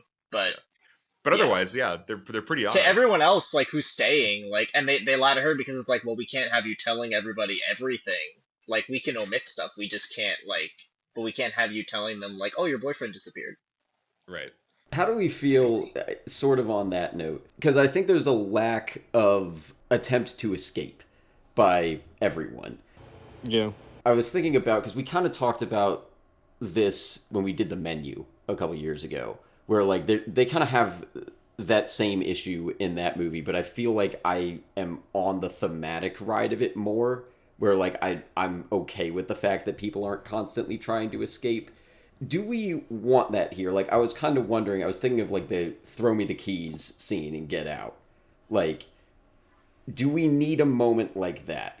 For someone, not for Danny. I don't think we should have it for her, but like, should somebody make a stronger attempt at getting away? You mean excluding the British couple? I would even include her. Like, nobody ever just books it and tries to like run for the hills. I think we need one. Well, they try. Like, they really try to leave. Like the British couple, they do try to leave. Yeah, but I feel like But it it's never not- escalates to that point where it's like, we're going to break all... Because, like, they're still being polite and being like, oh, okay, the car's not going to come back for a few hours. All right, I guess I just got to wait for... Like, they're not trying actively. I feel like it never gets to that crescendo. It approaches the line, but they don't cross it. Nobody tries to like just sprint out of there. I think we needed maybe at least like one for this to feel a bit more grounded. At least one person, maybe even like Mark or somebody trying to escape and seeing what happens if, like, I don't know, what is this? This is a valley, right? So it's surrounded by just more nature, but By like where's the emptiness. closest? Well, because Yeah. they kind of walk. They're driving, but then they stop kind of in a random place where everybody's kind of reuniting in a field, and then they walk from there. So it's unclear kind of the geography of is there anything nearby, any settlement you can get to besides like this road somewhere walking distance? I do think the movie, every horror movie has to contend with this, which is like, why the hell are you not getting out? Mhm. And I do think the movie does a pretty good job in grounding us in like a social situation where it's like we're in Europe and this is like a different culture and we're giving them the benefit of the doubt, and they are nice and they're being polite and they're not outwardly threatening us yet. We observed a ritual they do which is horrifying to us and we're freaked out, but like they have an explanation for it and maybe it's like we kind of buy it. And so I think Ari Aster tries to kind of use just the social awkwardness of like, I'm a guest, I don't maybe understand this thing, they're not threatening us and I feel bad, and I think he rides that for enough of it that I kind of buy it. I do agree, like once like Mark has disappeared for long enough and like Josh is gone, there should be more concern from Danny and Christian. She does bring it up, she's like, have you seen Josh, or have you, like, where's Mark? And Christian just kind of always brushing it off and not really concerned. I do think there's somewhere in there, I agree with you guys, that probably they should be freaking out more. But Ari Aster does give all the characters kind of their reasons. You know, Christian and Josh are now convinced this is going to be the most epic thesis ever on this insane cult that they've found. So they have a reason to stay. Mark's trying to hook up with Swedish girls, and that's the last time we see him is he's following a girl off. Well, she was going to show him. Yes, Yeah, of course. I'll show you. She's gonna show me, guys. I'll be back. Probably. Yeah. I love that too. It's just like even her line and her delivery of it is just it's like she's not lying. Like, I'm gonna show you something, and like maybe she did show him. She didn't even say something. She just says, "I'm gonna show you." There's no something there. Yeah. So she's not lying about what she's doing. She's just telling him nothing, and he's following her. So yeah. So I both agree with you, and I do think that Ari Aster does try to do his best to use all the social situations to make it so that nobody like is literally running for the hills. Like, you know, there's enough ambiguity in the scenario that you don't know that you're going to die if you stay until near the end. I'm kind of okay that he doesn't do it just because we've seen it in like dozens of other horror movies from the 2 decades prior to this. At the same time, he does kind of lose something with it where, like, again, like, I think the characters stop feeling accessible, and I think that's part of why. Like, I almost wanted, if Danny is going to stay, because, like, I wasn't really clocking Christian doing the thesis as his reason to stay, but I see that now. And I think you can assume that Danny wants to stay for, like, the catharsis of it all. But at the time that they're noticing all of their other friends' deaths or, like, just disappearances, I don't feel like I've been signaled enough that she wants to stay for that. I can give it a pass. Like, it's not a deal breaker, but I do think he loses something by taking that route.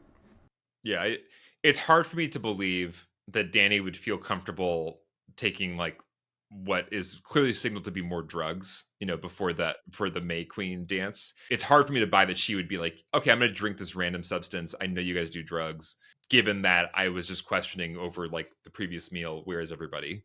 So yeah, I think there's a little bit of a cheat there of we need to get the characters into a certain place. We need to get Danny high on mushrooms for this next sequence. And so she's going to drink this. I don't know that if that's the most realistic character action at that point in the story. I'd agree, especially on the Danny stuff. I think that the drugs are kind of a shortcut to get into what you guys were talking about before, where like the last act, it doesn't really feel like they're characters anymore. It feels a lot more like, you know, they are moving through the plot.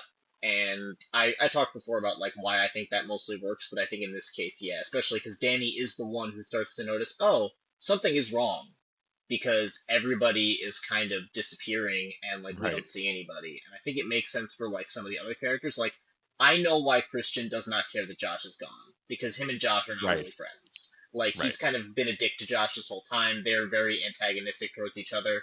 And he's probably like, oh, Mark is just off with a girl, which I think emphasizes his passivity in a lot of these situations, too. He's looking at it from the perspective of like, oh, well, I finally have my thesis. I can do all this stuff that I was supposed to be doing. And like Josh says, too, it's like lazy and leechy and shitty, and that's kind of who Christian is at the core.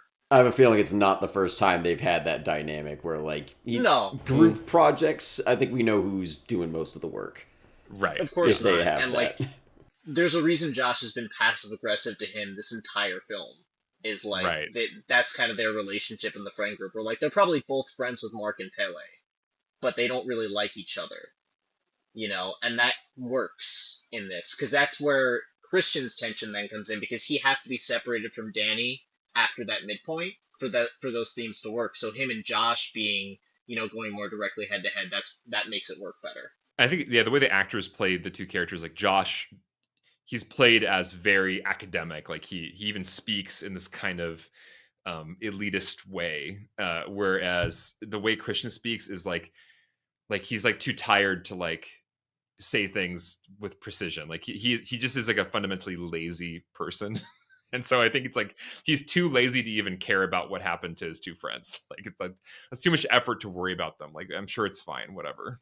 You can see Josh has like a list of questions, and Yeah. Christian only asks about like, oh, how are jobs doled out because of something Danny said. And it's like, oh yeah, I should probably ask about this since I'm Right. gonna write a paper about this. It's like it's gonna be the most like minimal paper possible. It's gonna be like Josh's thesis is probably like 50 pages. His is like 4. Yeah. His is like, yeah, so these people are weird guys, man. It's like, Yeah. but they're tea. Got to try the tea. Yeah. But I think he asked specifically about their mating rituals. Like he's like, yeah, how do you deal with inbreeding? Or yeah.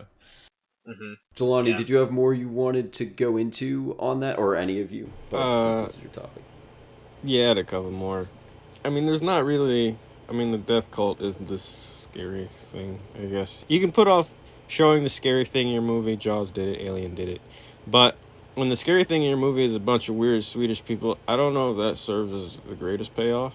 I don't think you need jump scares to make something scary. It can be the way people die, which for you guys, it was the old guy with the hammer. Or a looming threat, or a couple of other ways I can't think of right now. I'm going to wrap my thing up with, you can be elevated while still being scary, I think. But if that wasn't the intent to be scary, and you made the movie, and then you're just like, oh, how do we market this? Then I get it. Yeah, it really is that funny thing with these artsy horror movies, really not being about the horror, and yet how do you get butts and seats in a theater? You gotta pigeonhole these movies into this genre, which sells well. It does backfire a lot on these movies. Like once again, I really liked this small movie called It Comes at Night. I really liked it. A lot of people hated it because they were so pissed off about what they thought they were getting and what it actually was. I think that's why a lot of people are like, especially like in our profession, like people that do film or like a film centric type career are avoiding a lot of the marketing for stuff. Like they'll go based on director or based on actor or just like the premise alone, and we'll just be like, oh, like I know a lot of people. I love watching trailers, but a lot of people I know don't watch trailers anymore. Not just because they ruin the movie, but because it's like it might give me the wrong impression of what this movie is going to be. And it may be like, oh, this is interesting, and then you get to it, and I'm like, I don't like this because it's not what I showed up to see. Are we ready to move on to the next topic? Okay. Yeah, I'm set. So my topic for this is, what can a ritual do for your story? So there's a lot of rituals in this movie. We've already talked about them a bit. I have a lot of points I want to go through, but I want to open it up with a question, just very broadly. Where do we think they enhance the story, and where do they hold it back? I wouldn't say they enhance or hold anything back. Maybe other than like the inbred kid. I thought there would be like a bigger payout. Like I thought he'd like save somebody or something. He was just there. They were just like, oh yeah, that kid, he's our Oracle. Yeah. And that was it. He wrote the book with finger painting. It's cool. That definitely feels a little bit like an Ari Aster, dark, almost like edgy, like this is kind of wrong, but it's like the horrors coming from the inbred kid, like just being creepy looking. Like there's something there that isn't really. I don't feel as much integrity around that choice as like his other choices. No. It feels a little bit like a little bit of a shock value and a little bit of like the sounds he's making when he's wearing Mark is like the skin suit. Like and he's also. He also watches what happens to Christian, like... right? Yeah. Where he's up in a little bed in the barn or something, listening. Yeah.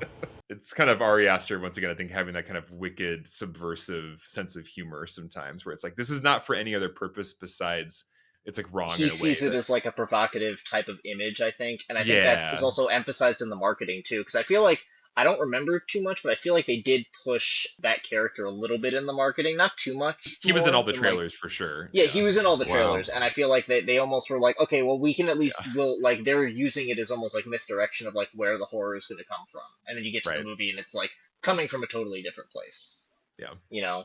But He has like 2-3 scenes. yeah, he's not really a big part of it. He doesn't actually do anything.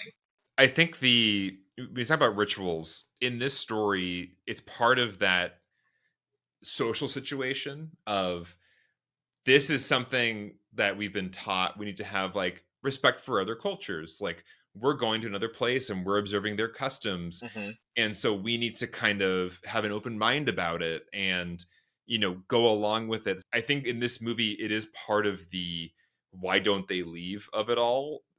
Rituals are used here as this is where the horror will come from because these rituals involve human sacrifice, but also the fact that the horror is coming from the rituals makes it a thing that is socially awkward to leave because I'm a guest.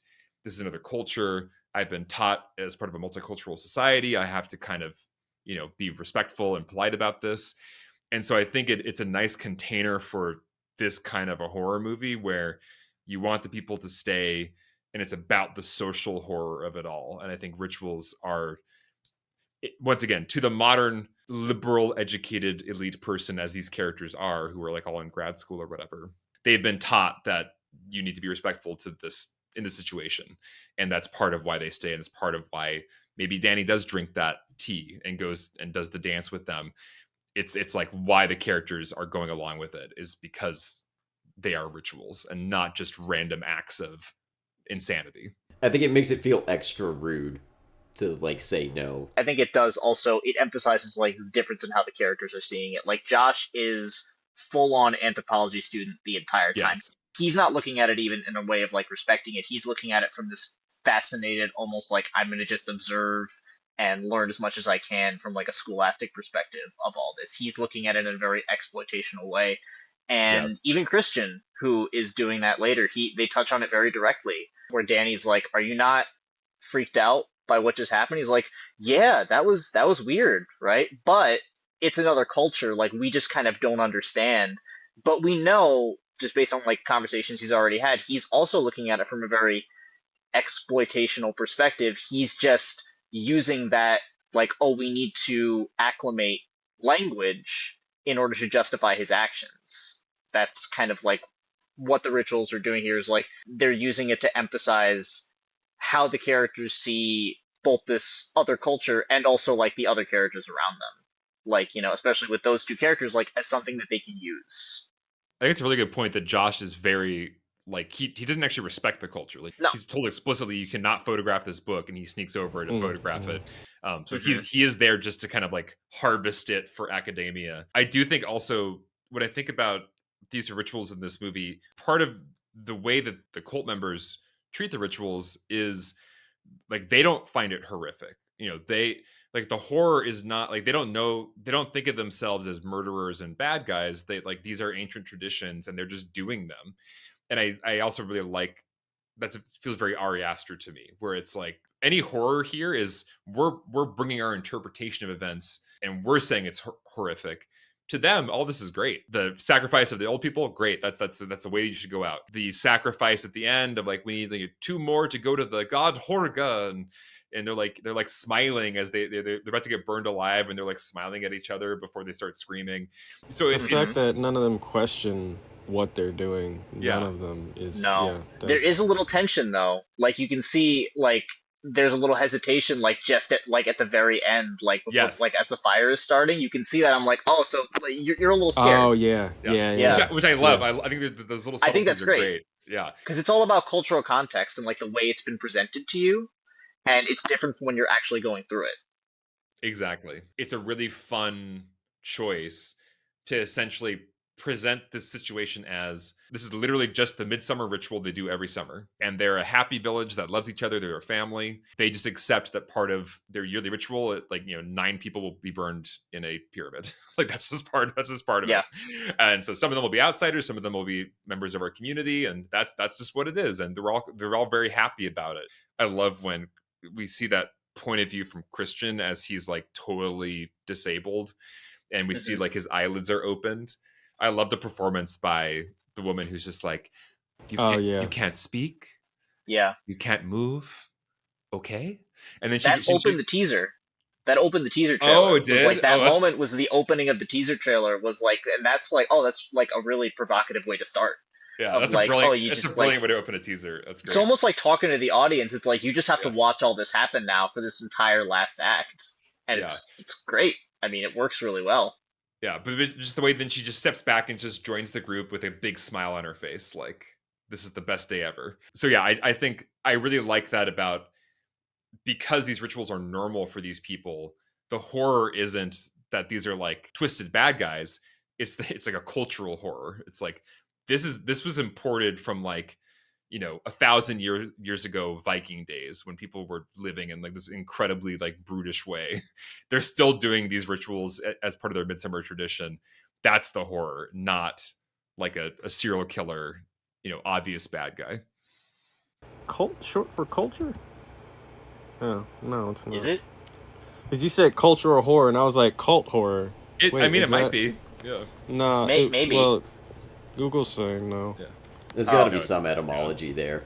They have a shared root. Both cult and culture come from the Latin word cultus, which means worship, adoration, or cultivation. Huh. Okay, cultivation, that would make sense. Mm-hmm. Yeah, and worship. Yeah, and worship, yeah, for sure. I think what's really interesting too, going back to that scene where like all of them kind of see this as normal. I love the moment when the old woman is like, when Connie and Simon are freaking out, and she's like, "Did you not warn them?" And I think in his mind he's like, "I didn't think I had to. I told them that it was a special ritual." He probably told them something along the lines of like, "Oh, well, like it's going to be them celebrating the end of their cycle or something like that." Right. And then yeah, I guess it is, but also like you didn't tell them the part that will freak them out, which is they're going to jump off a cliff first. Well, even Josh holds it back. Like I didn't notice that the first time, but he's like, "Oh, you'll see." So he already knows. Yeah. And I'm wondering too, like he knows and he's cool. Like maybe he didn't know that it was a literal thing. Like, because he even seems a little shocked when it happens. I don't know how much he actually knows. It's pretty twisted that he doesn't warn them. I think it almost goes to, it makes his character more extreme in my mind, because it's like, he's so detached almost from the like actual humanity of the people. He's just in it for the academic study of it all. He's just hyped about, holy crap, I've read about this ritual in like ancient Viking texts. I get to see it now. I'm detached from the fact that 2 humans are going to die in front of my eyes. I'm more about the idea of like, yes, I get access to this thing. Yeah. And it says a lot about him, because you would think that that would be the moment that would like snap you out of it, right? Where it would be like, oh shit, this is actually really terrifying and horrific, from like just everything that I know growing up in like modern society. And he's still like, no, this is crazy. And he immediately, he starts writing stuff down. And that's where we get like that scene with him and Christian. And I'm like, oh, that's really fucked up. Like, it almost made me like not sorry when they finally like killed him and like a couple of the other people. Like even Mark too, like where he shows back up and he's like, dude, of all the things to let me sleep through, I'm like, really? Like they told you what actually happened, right? But because he didn't see it and experience it, he's probably not like really connecting the dots on like what actually just happened. Yeah. And I also love, once again, going into the ritual thing, I like that they have explanations for their rituals. And so that kind of, the leader woman, she does step forward and she's like, you don't understand, this is a beautiful thing. This is an honor for them. We don't put our old people away and let them rot, until like super old age. We like sacrifice ourselves for the community, and we go on our own terms. And they have potentially even reasonable sounding explanations for some of these rituals that have their own internal logic. And that's what Christian kind of gloms onto when he's explaining to Danny why it's okay for them to stay. It's like, we don't understand. Like, they probably think it's crazy that we put old people in nursing homes. I also just like that like, once again, there's an internal logic to some degree with these rituals. I don't know, near the end when they're just arbitrarily burning a certain amount of bodies, I don't know what the logic is there, but for the cycles, I can see how that all makes sense to them. Yeah, and I think it says a lot too that they have this ready because they bring in people from the outside constantly. Like one thing I noticed on this watch, you see at the beginning there are a lot more people dressed in like outside clothing. Like other people have brought other like their friends and people that they've met on the outside into this community, but by the end there's nobody left. Like they in the background seem to have like slowly indoctrinated all of these other people into it in like almost a movie that we can't see because by the end it's just the people in like the Harga robes and things like that and Danny, and the only one left is Christian, who they sacrificed in a bear costume. Yeah, I'm not sure if the other people we see in that field are, besides the British couple, I don't know if any of the other people are actually like other outsiders or if they're just Yeah, I thought they were just cult members. I think it's just like it's people like Pele who went off to their college or something for a year. Okay, maybe. But some of them, like Pele, brought people back, and I think in the ending when they're doing the final sacrifices, they call out that like Pele is like our honored one today because he brought us back the white person to provide the seed. He brought Christian, and he brought the white person to be like a new female for our pack. So it's like he's and then honored. The other people to sacrifice. I think it's his brother. Pele's brother is the one that brings back the British couple, and it's implied that he was in love with Connie. Oh yeah, and before Connie got together with this other guy, and they're like South Asian or Indian or something, and they don't fit into the all white aesthetic of the cult. So he didn't do a very good job. He didn't bring back anybody to provide seed. He brought nobody to be a May Queen. And so I think he's one of the sacrifices at the end because he had poor judgment, and they were both, they were just bodies for the gods, whereas Pele brought back the proper people. And so I think all of that is really fun. I also find it funny they straight up lied to their own members when they were like, feel no pain or whatever. And, right.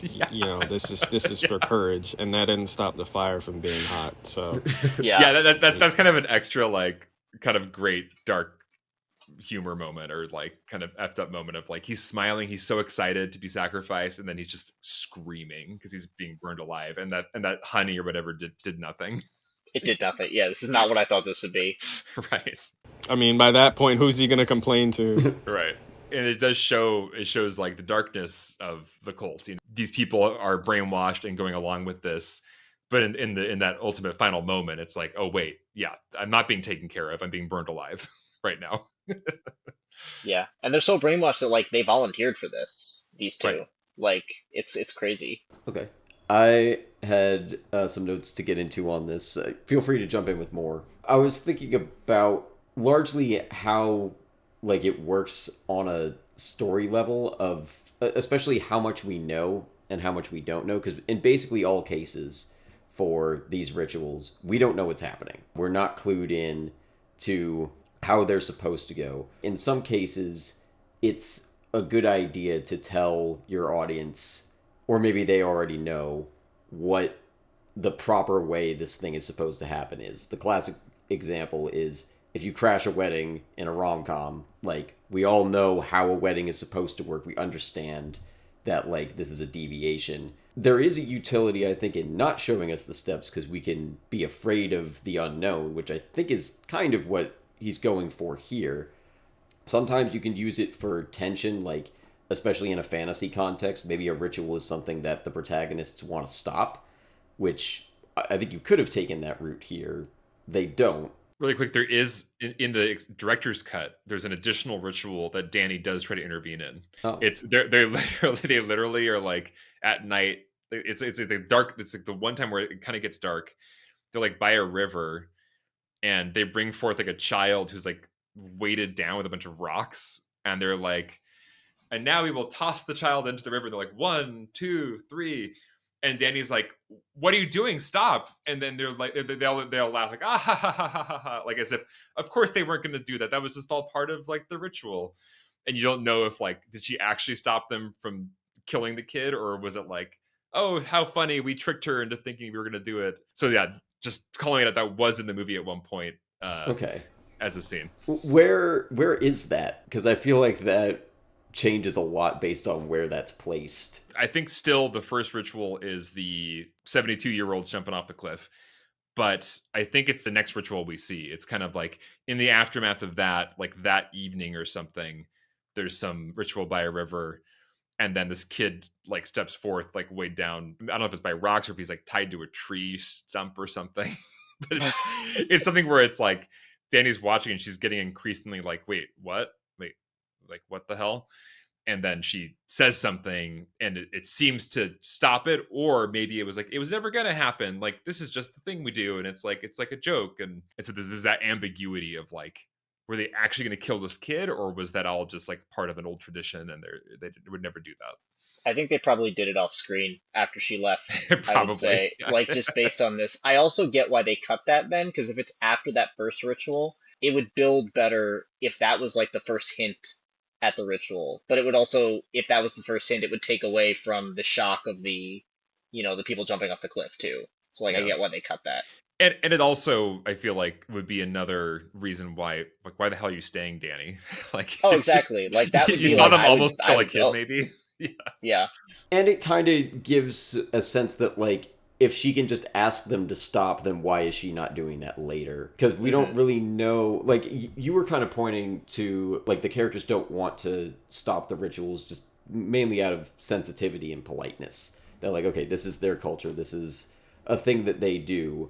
But if she can do that, and it seems like there's an extent to which they will respect her request to not do it, we'd constantly be asking, why aren't you asking them to stop? Like, can she tap out of any other ritual later on? So I think that's another smart reason to cut that out. Still an interesting idea to like write it, but I think it's good they cut it out. Especially in the third act, I think where the rituals become kind of a problem for me is if everything is predetermined, like we don't know how they're supposed to go. So there is some tension there because we're seeing it probably for the first time.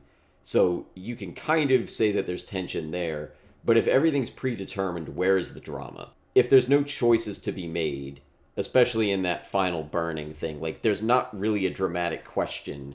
We're just kind of watching stuff happen. And it ends up robbing characters of agency. I still think it's like a purposeful choice, but I do want to acknowledge that I think something is lost there. I think it's a thing to consider with any kind of ritual, but especially one where like a thing is going to happen. Because there are rituals even in this movie where choices get made.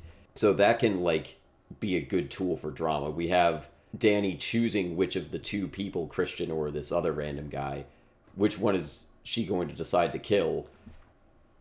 But then we don't even really see her make that decision. And does she even, or does she just like stare at him long enough that they say like It's implied. she chose? Yeah. It's pretty implied. I guess it's that like all of them are so mentally in sync now that Yeah. like they know what her decision is, and we're just supposed to kind of assume that. But I agree. Like, there's not that moment where like she looks and like points at him, which would be helpful. I feel like Yeah. for a lot of people. I kind of want to be more locked in with her. Like, I think it's sometimes I really like that kind of writing decision where it's like you give kind of that hook of like, oh, here's a decision that you're going to be presented with. Now we're going to see the results, and like you kind of fill in the blank. I kind of don't want that here. I sort of want to see her grapple with it because this is a pretty major decision that she's making. There's already a lot we don't see. Yeah. Yeah, I still want that though. I do think you lose something. I think it's a fair criticism that essentially, I think once Danny and Christian are drugged during the May Queen dance scene, from then on they're pretty much passive. Like they're just kind of along for the ride all the way through the end of the movie. I even feel like Danny's choice of Christian feels kind of passive. Like she's still kind of in a weird, broken, drugged out state. She's obviously feeling a lot as she looks at him, and I think she is deciding in that moment that like, I'm ready to let you go and I guess kill you. But yeah, they're not actively making choices. They're just kind of being swept along for the ride of this final day of rituals, which I like enjoy watching, and I think it's a really fun ride, an interesting ride with what it does for Danny's character, where she does kind of feel accepted into this family. But yeah, is she choosing anything? Is she acting on the world through any of that? Not really. She's just kind of a receptacle for it all. I enjoy it and I like this movie, and I wouldn't want to change it, but I think that's a fair critique of the final act, especially. Yeah. I saw this other take too on Christian, and like the fact that like obviously he's drugged up, he's not making any decisions by the end either. Like he's kind of Right. being pushed into stuff. But one thing he does decide to do is as soon as that woman tells him, "Oh, it's going to break down your defenses," he almost decides not to do it, and then you see that moment where he's like, "Fuck it," and he chugs it. He Mhm. takes it like a shot, and I saw a take on that I kind of agree with, where it's like when he takes that, that's kind of his decision because he is this way. He's like, well, I'm on drugs. I'm not responsible for anything I do at this point. Yes. And I think that is accurate to the kind of person that he is. He never takes responsibility, and this is kind of an excuse to do what he's kind of already thinking about doing, but in his mind without any consequences later. It's like, oh well, I was high. Right, because you think about, it's kind of implied. I doubt Danny and Krishna have had much of a sex life over the past No, few months after she's gone definitely through not. this horrible trauma. That scene where he does that shot immediately follows him being brought into that amazing set, that house with like the intricate like Mm, sketching all over the walls. He's brought into that house with like the lead woman, and she's like, "We've identified you as a perfect mate for whatever Whatever her her name is." name was. Yeah, yeah, and so he's Maya, that's her name. Maya, yeah, Yeah. Maya. I think you're exactly right, Angel, that like in that moment, he does want to, I think, take her up on that offer, and Hmm. drugs are a great excuse for like, I didn't know what I was doing. So I think his choice makes sense there. I still don't quite buy Danny drinking the tea, but No. I'm happy she does because I like the sequence that follows. Yeah. No. I think it's that level of like numbness she has too later. Like Pele's making her confront all this stuff, but now all of that emotion's overwhelming her. Maybe it was just easier to go with it. Right, yeah. Two other things I wanted to bring up with this was just like other functions that I think rituals can serve that we see here is one, symbolic, which I think just at a very basic level, most rituals have symbolism in them, and we see that here. And also, it can change like a character's status, either just at base level or within a community, and we see that with Danny becoming a May Queen. I'm sorry to keep like going in on a criticism here, but like I kind of wanted to know more of what that meant for her. Like, is she fully part of the community now? Or is that something that she wants? Because you kind of pointed, Alex, earlier to like, it does feel like they're presenting her becoming May Queen and being like lifted up on that platform, like, is kind of a like joyful experience for her. That was a concept that she didn't seem to have any real investment in. And now I'm like, okay, so what does it mean that she is like if this is a coronation of some kind, like I wanted a little bit more context. But on a broad level, I think that's just another useful thing that a ritual can do. In a fantasy context, sometimes you like literally level up somebody's abilities, but even in like a more grounded context like this, it can be useful for like showing us a character changing their role in the community. I do feel like it falls a little bit short here. Again, I think the movie is less interested in it, but I think it's a bit of a missed opportunity. I will say that when they because they bring her to that table where she's seated at the head, and they don't sit down until she sits down. They don't start eating until she starts eating. I think that is this transition where like she's now an honored member of the community, and I think even the girl to her right says, "You're the family now. Like you're the family." That ritual is her becoming a member of the community, essentially, whether she intended that or not. But Right. I she kind of is now. wondered, is she Yeah. locked in? And I think it's a fair assumption to say yes, but you kind of do have to fill in Yeah. that blank yourself. And I think the drugs are an important part of that because it, as she says, like it breaks down your defenses and opens you to the influence. And I think Danny in that moment is in that kind of childlike drugged out state without her defenses up. And I think it feels good to be this honored member of a community and to be told you're part of the family and, to be taken away in the carriage. I think it actually is kind of what she's needed. And then she especially needed that screaming catharsis that she gets with the other women. And so I think that sequence does accomplish like Danny in that open state. I think willingly does kind of want to be a part of that family and does feel good being a part of that family.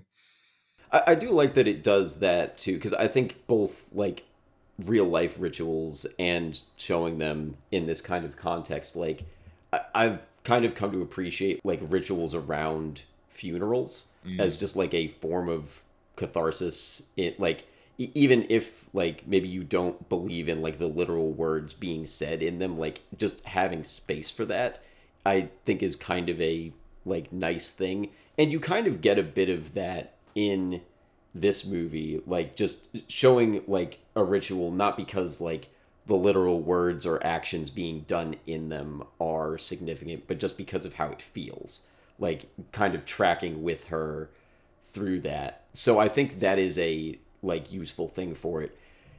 The drawback that you sort of have here is that we are given the significance of a few of the rituals. So like we can lock in to some of them, but they are unfamiliar to us. So to just show it like again, I think there's a certain headspace that you're kind of supposed to be in for that like last 15 minutes of just seeing these rituals play out. I think there is an extent to which it's like I kind of have been harping on there's no real drama there, but maybe that's okay on a like emotional level of I think it's we're meant to read it a bit as a healing experience for Danny, and maybe I'm just not an audience member who can lock into that. But I'll end my points on a more positive note. I think that is a interesting and like cool way to use rituals. I'm not sure that it's something that most other stories can do. Yeah, to me it feels very Ari Aster just to be like, I'm just gonna like real time do the rituals and like kind of end the movie with that, versus a more traditional director I think would feel obliged to like have like more dramatic questions and the protagonist like making choices and making a final choice.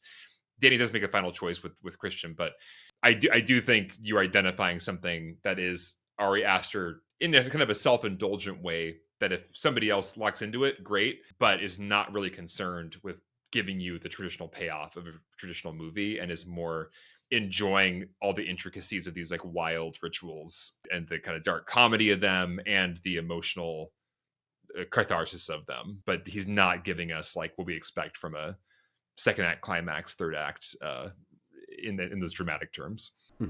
Because there's another version of this where we're told about the final like burning the house thing maybe halfway through. Like somebody pulls Danny aside and is like now that you're May Queen or something, you have to make this decision. And she's like, oh crap, now I have to leave, and now I have a time limit on like I have to save Christian from this thing. I feel like that's a much more traditional way to present something like that. Totally. So it's a bold choice for him to not. I don't want him to take that route. Like you shouldn't turn this into like The Mummy.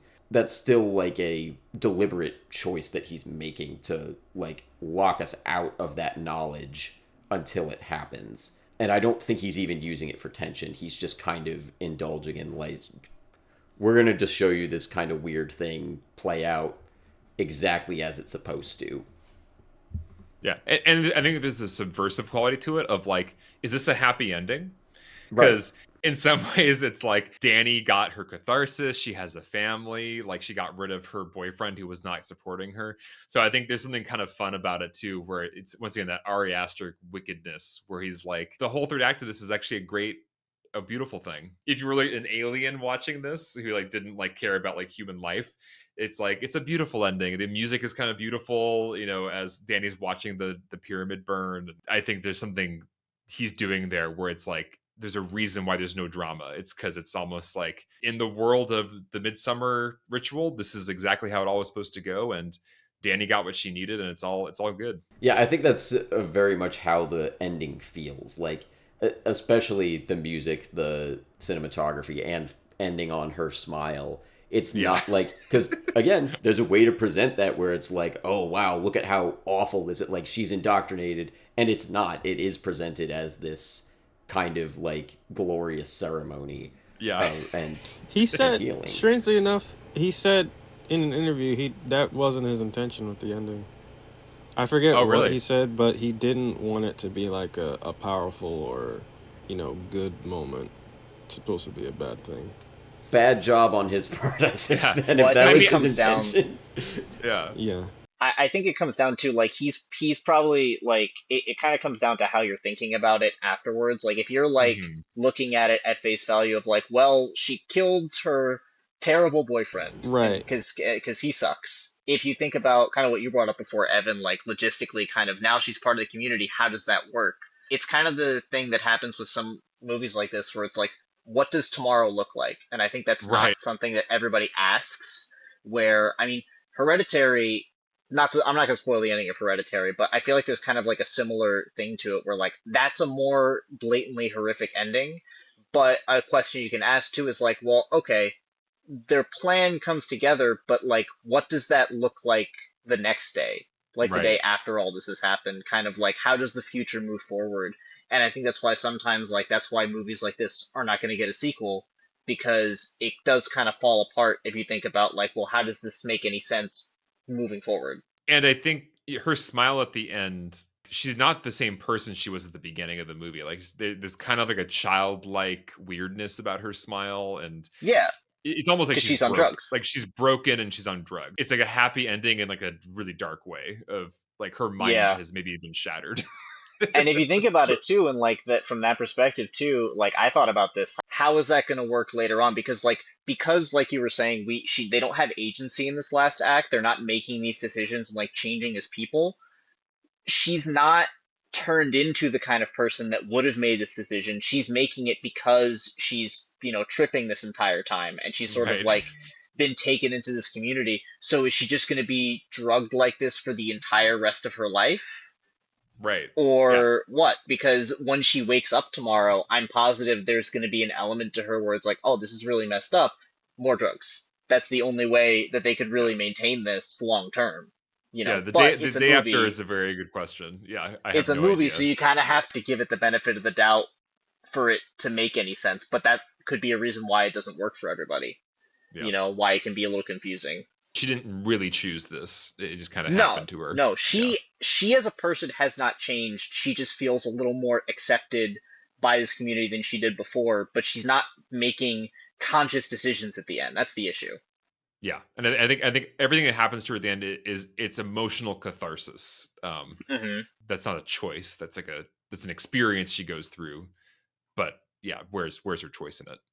And that has a message too, in that it seems like healing on the surface, but she's not actually healed. She just feels better right now. There is a whole history, especially coming out of like the '60s and when psychedelics first hit the scene. There were these communities where people did all these drugs and they had cult leaders, and Hmm. there's definitely this dark connection of, on the one hand, this seems like a beautiful thing where we're all like taking these psychedelic drugs and we're healing, but at the same time they're opening us up for weird emotional influence and power plays, and the cult leader has like a harem of women, and so it's like there's this positive aspect of like genuine cathartic healing may have happened in this setting. Yeah. Also, a lot of really unhealthy bad power dynamics are at play, and very, very not good.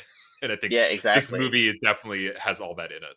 They've opened the path to it, but they haven't finished, if that makes Yeah. sense. Or yeah, she got catharsis, but like probably the healthy way to do it would have been like in a therapist's office. Instead, she's in the middle of nowhere, drugged and brainwashed, and all her friends are dead. Hmm. there's also an alternate ending, or I don't know about alternate ending, but like there's kind of a 1 year time jump option you could do where she's either back in her regular life and is more functional and healed, and like we kind of see where she is. Maybe even it's just like we see her getting home from Sweden, or we do the like the cycle continues type of 1 year time jump where she's still in the community, or maybe they send her back out and the cycle repeats with, here's our new batch of people that we're going to murder this year. and we I Mhm. end on the same smile, but she's like, aha, now I'm the I'm glad we don't master. get that. I yeah. feel like I think it's a it bad would take ending away too, from but it. that's an option. Again, it's a thing that like I think some horror movies kind of do that, where it's like, here the cycle continues. Look at how evil this Hmm. thing is. I don't know if there's any version of her like in the future that I would buy. Like, I think the movie Yeah, ends exactly where it should.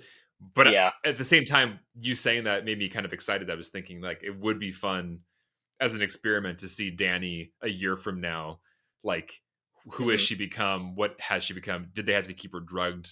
Is she willingly a part of the community? That'd be fun to explore. But I'm also I agree that it's good they didn't.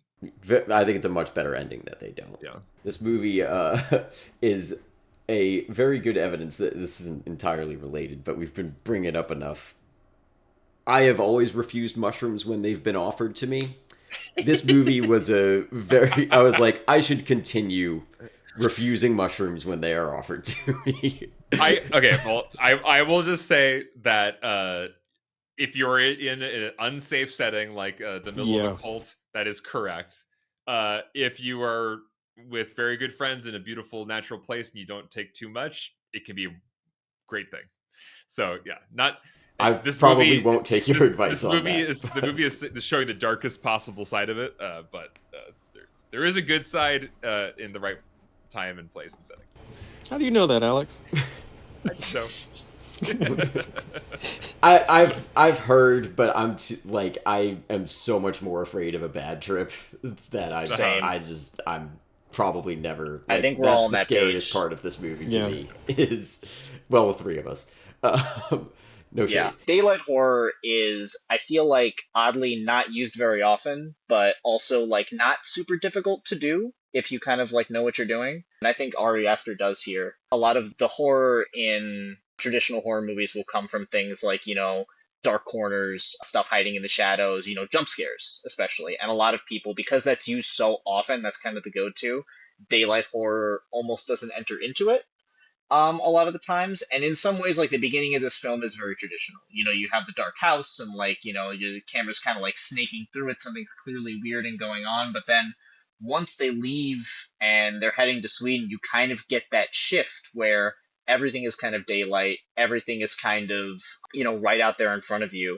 And a lot of the horror comes more from the score and the way the camera moves. Like that one shot where they're going down the highway and it literally turns upside down and it's I like love super that freaky. It's shot. showing you it's so good and that's why this works so well too. And we've been talking about too that Ari Aster doesn't really seem to care too much about like deliberately scaring you all the time. I think the closest we get to a jump scare is in the next dark scene, which is when Danny is tripping and she's in that shed alone. I guess it's like an outhouse or something, and Mhm. we see her sister behind her in the mirror. But rather than play that up like a traditional horror scene, what he does is he shoots you back into the light, and it's very jarring and very quick, but it keeps you sort of in Danny's headspace. He's not sitting there with you trying to make you scared by doing a jump scare by having her like walk to the back of the shed or whatever. He is keeping you with her mental state in like she feels very like chaotic and afraid and like alone and like scared. So her thing is to run, and that's what she does. And I think it also emphasizes something else we've been talking about too, which is like the fact that the cult never actually hides anything. Like even when Pele's describing the different seasons of life, and Danny's like, "Oh, what happens when you turn 72?" and he goes like, and he's very open about it. Like Yeah. like they literally don't lie to any of them about any of this, and I think that's why the daylight horror element works so well here. It is enhancing the themes like we talked about of like they're very open and like they're not really hiding anything. The reason that these people don't leave is just the politeness factor of it, but also the fact that like they don't really seem to think that they're in any danger. There's like a naivete to it. Other movies have kind of done this, like they've played with this a lot. Like Scream, the Scream movies do that really, really well, where they kind of play with your expectations by there are a lot of scenes that take place during the day. The killer does show up a lot in broad daylight in a way that like they know you're not going to expect because they're expecting you to be waiting for a jump scare in the middle of the night. Whereas with this, the reason that it works so well is that he can make the tension come from the character drama rather than just, being afraid that something's going to jump out at you. Right? So I don't know if you guys had any thoughts on this too. Yeah, I mean, I think about the like that first ritual with the old people on the cliff. You know, it's so bright. Like the lighting is Hmm. so bright. They're in this almost like It's like the oppressive. yeah, exactly. And then the even the rock is like it's like a very light colored rock that's very reflective. I thought that was a really interesting scene because you feel a lot of dread because of the music and the build up and the woman like Danny's face. yeah, smearing her blood on the rock before walking forward. And I think the movie, because we don't have those traditional sequences where it's like, okay, now we're going into the dark basement and now get ready for the horror. It's all going to be daylight. It's all going to be out in the open. And so the dread and the horror can happen anytime in any place, because we're not being primed for it with like, and now we've entered nighttime. Now we've entered this sequence. And I think that's something that is an advantage of the daylight all the time is we don't have the traditional cues of get ready, now it's a nighttime scene, that means the horror can start. Tomorrow will be daytime again, that's a break from the horror. Here it's Hmm. just kind of like I felt, at least in my first viewing of it in the theater, I was just always a bit uneasy the whole time because there were no cues of okay, it's nighttime and therefore scary time. Yeah. There's even a couple darker scenes too where he's not using that as like how you would traditionally use it for like jump scares and like shock tension. There's that scene where Danny's having a nightmare and like all of her friends are leaving her and then like the smoke comes out of her mouth and like that would have been one of those times where a director would have used a jump scare in some way, and he doesn't. He just keeps you with the character and and how they're feeling, and it works really really well. There is a shot I was just trying to find where I don't know the scene, but it's daylight and he's using the environment to his advantage too, because you'll see in like the top left, the trees form her sister's face with the mask on, Oh yeah, so and there's some yeah, go really ahead. subtle stuff like that once Danny takes the drink, in that final sequence. There's very subtle stuff in the background in the trees, like yeah, like kind of a face appears and stuff, which I didn't notice on like most of my viewings until like I don't know which viewing it was. But yeah, there's a lot of really fun Easter eggs actually during that tripping sequence, including like yeah, like faces and yeah, the flower is the obvious one, but a lot of the environment is a little bit wiggly and changing. I'll have to go back and look at that because I didn't Yeah, see that. I Yeah, didn't there's a at lot. all. There's so much fun attention to detail in those sequences. Hmm. I buy it. I didn't find myself locking into like the daylight horror so much because I've heard people say that like, oh, it's throwing everything out into the open and that's what's scary. I like the commitment to like, yeah, we're not gonna fall back on the like it's dark, so now the scary thing's gonna happen because like that is a very common trope. While watching it, I was also kind of like, maybe there's a reason. Like, I mean, on a very literal level, when it's dark, you can't see what's coming to get you. You have no warrant. Like there's a reason it's there. There's a reason that there's like a primal instinct that comes up. I do find the concept of like having no night, like it's always bright out. I've always found that kind of unsettling. Any place that is either light out all the time or dark all the time, I find like I never want to go there during that time of year because I think it would just drive me nuts. Oh Hmm. yeah. That's a hard thing to convey in a movie just because you're there for 2 hours, so you can't really replicate the experience of 24-hour light. Strangely, I think this is a much worse movie, but I strangely think Insomnia captures it better. The worst Mm, Chris Nolan movie. Hmm. You can't at me about that. It is his worst.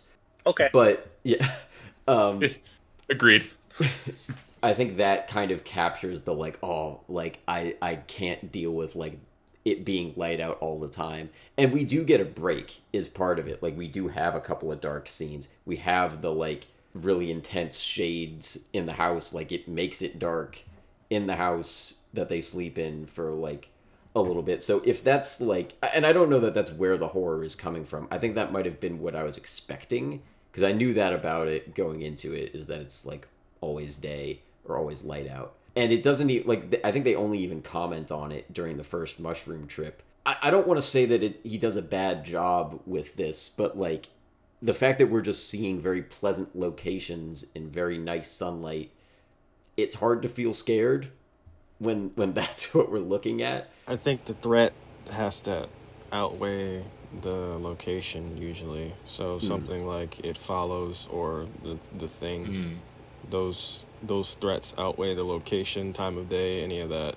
There's a lot of, apparently, I've heard there's a lot of like Japanese horror movies that will use the daylight to its advantage because it knows you think you're safe during the daylight. But I forget, it might have been like The Grudge or something, but or The Ring. But somebody's like sitting on a bus and they turn and look at the window and they see like a jump scare ghost in like the window during the day, and it's like, no, you're not safe during the day. You thought that.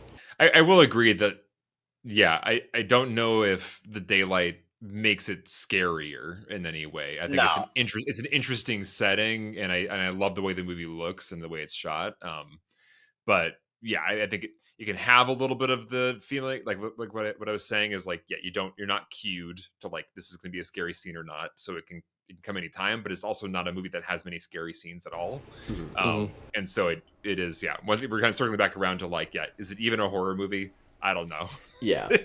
Yeah, it's not a tick against it. Like, and I know that's not what you guys weren't really arguing that like, oh, it's scary because it's day. Again, if you are trying to scare people, like he has a lot working against him if that's his goal. Pleasant cult members, it's daylight, they're showing everything off screen. Yeah, there's a lot against that. Because if you show somebody like any image from this movie that's not like horrifically gory, it's just like, oh, this is a picture from my trip to Europe. Oh, that's nice. That's cool. Yeah. Like I could see that in a history book or like something on somebody's coffee table. It's like, oh wow, that's pretty cool. National Geographic. Like just that's what it looks like. It's genuinely beautiful, and like once again, we've been identifying the production design, the costumes, the buildings. It's really intricate, really well done, and so it is. Yeah, it's not scary as much as just like interesting and cool to look at. A lot of it. Yeah, a lot of it just reminds me of like the couple of outdoor wineries I've been to. Like that's where I feel like I am the entire movie,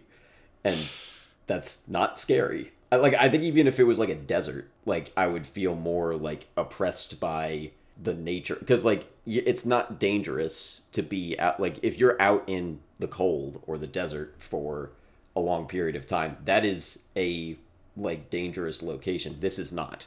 So impressive that despite all of these things, like I know I'm not really touting this as a horrific movie, but I feel like I've heard this cited as like the scariest movie of the past decade by many people. So like, yeah, no, that ain't it. Yeah, I don't agree. I think I've heard that too, but I don't agree. But I think it emphasizes he wants it to be more of a character drama than anything else. But it's still kind of like to his credit that people are, even if it's not like the four of us saying it, people say that about this movie that is like in many ways not traditionally scary. Yeah, and once again, it's like, what do we mean by scary? Because I think if your version of scary is I felt really uncomfortable feelings and like a underlying sense of anxiety or dread that was like uncomfortable, I think this movie does deliver on that, depending on if you saw it in theaters or if you locked into it. If you're talking about scary as in jump scares or maximum gore or like edge of your seat thrills, like absolutely this movie does not deliver on any of that. And so it's interesting people say like, yeah, what's the scariest movie ever? That's like a really subjective question, because it's like, The Exorcist is scary in a very different way than A Quiet Place. It's almost like, what do you mean by scary? Because yeah, I also would not identify this as like the scariest movie of the decade. But if what you mean by that is uncomfortable feelings of existential dread about things, I could see that. So yeah, it's very subjective. That's why I cite The Big Short as one of my favorite, or not my favorite, but like the scariest movie ever, because it gives me existential dread, and it's not a horror movie. Have you guys seen House of Dynamite on Netflix? No, I've heard people talking about it. Yeah, that's scary also in a different way, about like, oh, what would actually happen if somebody launched a nuke? Okay. Yeah, it's hyper realistic, and it's terrifying. I gotta go. Okay. Yeah. Last one here, first one out. Sorry. I'm glad we got you at all, given the technical difficulties. Y'all keep going without me.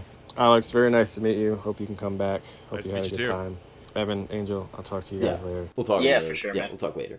So before you were talking about how like there's not really a lot of drama in the last act because characters are not making decisions, and I agree with you.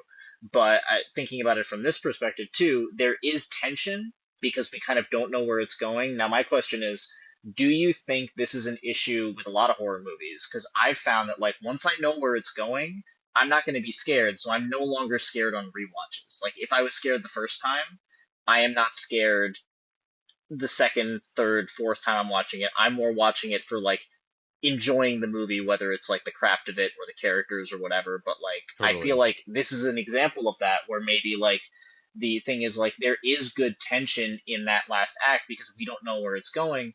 But as soon as you do, knowing that there's also no drama to make a rewatch worth it for more than like seeing kind of what the buildup is and like the little hints that you missed the first time, which it doesn't matter as much in the last act because the last act is sort of the conclusion, what it's been building up to, you know? So I don't know if you guys have thoughts on that.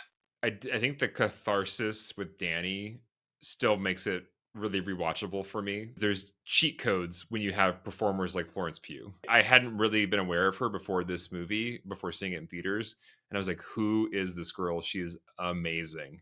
And I think just watching her through the whole final act, even though she's not a very active character, is still compelling enough for me on a rewatch, even though there's not a big dramatic question or whatever. So I think in some ways, this movie is highly rewatchable for me just because of the craft of it all and the performances and all just like the filmmakery stuff versus maybe the story or the the plot developments in the final act more than other horror movies where it's like like I think about like Weapons was really fun to see in a theater with a big audience, and it's like there's so many twists and turns and like so many things like unexpected happen. I'm not sure how much fun it would be like on like the 10th rewatch. Yeah, But with agreed. Midsummer, I'm like noticing new details and new character choices and new like performance things because there's just so much care put into every scene in this movie. Yeah, I think the reason this movie is so highly rewatchable for me is that like the level of craft from the director's choices all the way down to like the actor's choices is at a level that is just like enjoyable to study and keep watching. Hmm. I think that's where the rewatch. I mean, this was only my second time fully seeing it, but I think that is why I would rewatch it. Is just for like honestly the cinematography and acting Yeah. more than like I think it succeeds just on like pure talent and like filmmaking ability more than anything. To your question, Angel, like I think it is kind of what you guys have both been saying about like it's true of any genre where you kind of have to rely on surprise, which can be mystery, comedy, horror. All of those Hmm. things are like when you don't know what's coming, it works better. And sometimes like that can be a tick against it if you can call something predictable. If you know the punchline before it's said, if you know who did it before the story tells you, that's kind of a problem. I think there is an extent to which like we don't know what's going to happen here, so like you can say that there's tension there. I don't feel like Ari Aster is milking the scene for tension like that. I don't think he's building up like, oh, what's behind this corner, like what's in this building. We get a little bit of a tease with like what's that triangular yellow building over there, but he's not doing like this big like what's in the box like ooh sort of thing. So I don't feel like he's really trading in surprise. I think he is kind of maybe going more for the experience that Alex is talking about of I'm going to layer in details. It's not about the first time watch. He kind of is favoring the fourth time a little bit more. And some stories, like especially any kind of mystery, it's like you got to have it work the first time. And for better or Hmm. worse, I'm excited for Wake Up Dead Man because I can't get the same experience that I'll get from the first time watching Wake Up Dead Man that I would from watching Knives Out for the fourth time. So, like, I think and you can really cater to one of those more than the other, and I think he's not valuing the first watch super hard here. I think Ari Aster is one of those directors who's making movies that are kind of meant to be rewatched. I mean, think about Eddington. I can't say I love my first watch of that movie. Maybe rewatches, I will get more out of it. But yeah, I think you're onto something there, where he's trying to make movies kind of for the ages, but not Mhm. necessarily for that first, one-off, movie theater experience.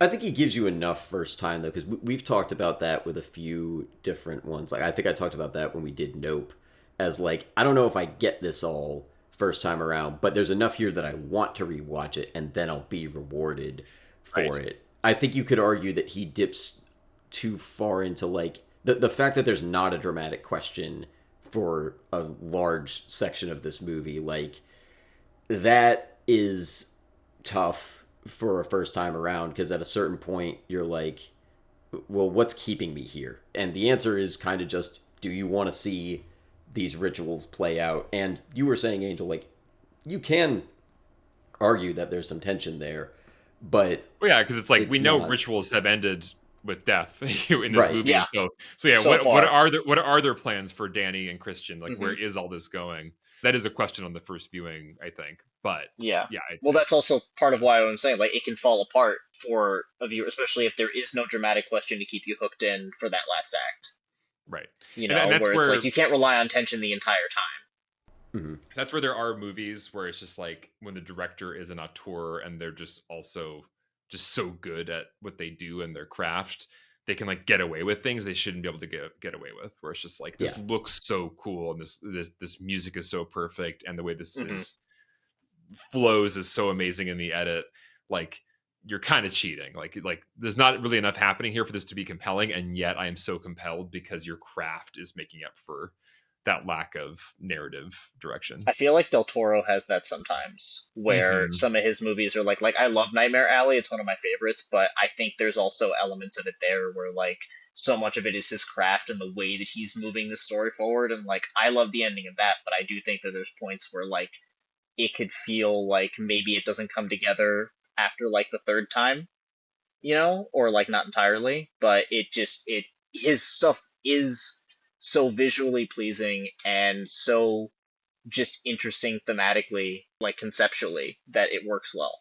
I think you also can't deny that like this feels like a very cohesive vision. Like I don't vibe with everything that he's doing here, but I'm like, no, he made exactly the movie he wanted to make. And sometimes Hmm. that's a point where I can be a lot more critical of something, especially for like a more established director where I'm like, so you could do everything like you had no restrictions and you did that, okay, I'm gonna hold you to it.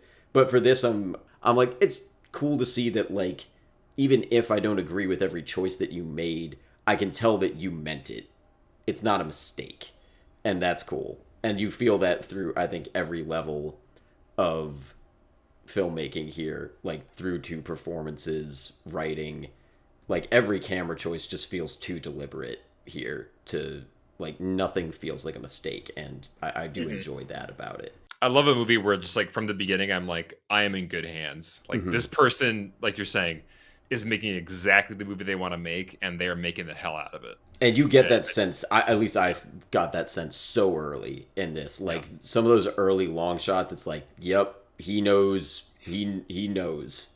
He planned this Yeah. out, and that's fun. Right. I probably need to head off soon as well. I so do as well. let's Yeah, wrap it yeah. up. So our upcoming episodes, we're gonna do the next two in our horror movie cycle. We're gonna do Sinners and Train to Busan. Not sure about the order yet, but those are both coming. We've got our YouTube channel. I just put out a new video about Challengers a couple days ago. You can follow us on Instagram, Letterboxd. Well, I'm on Letterboxd. The show isn't. And Blue Sky.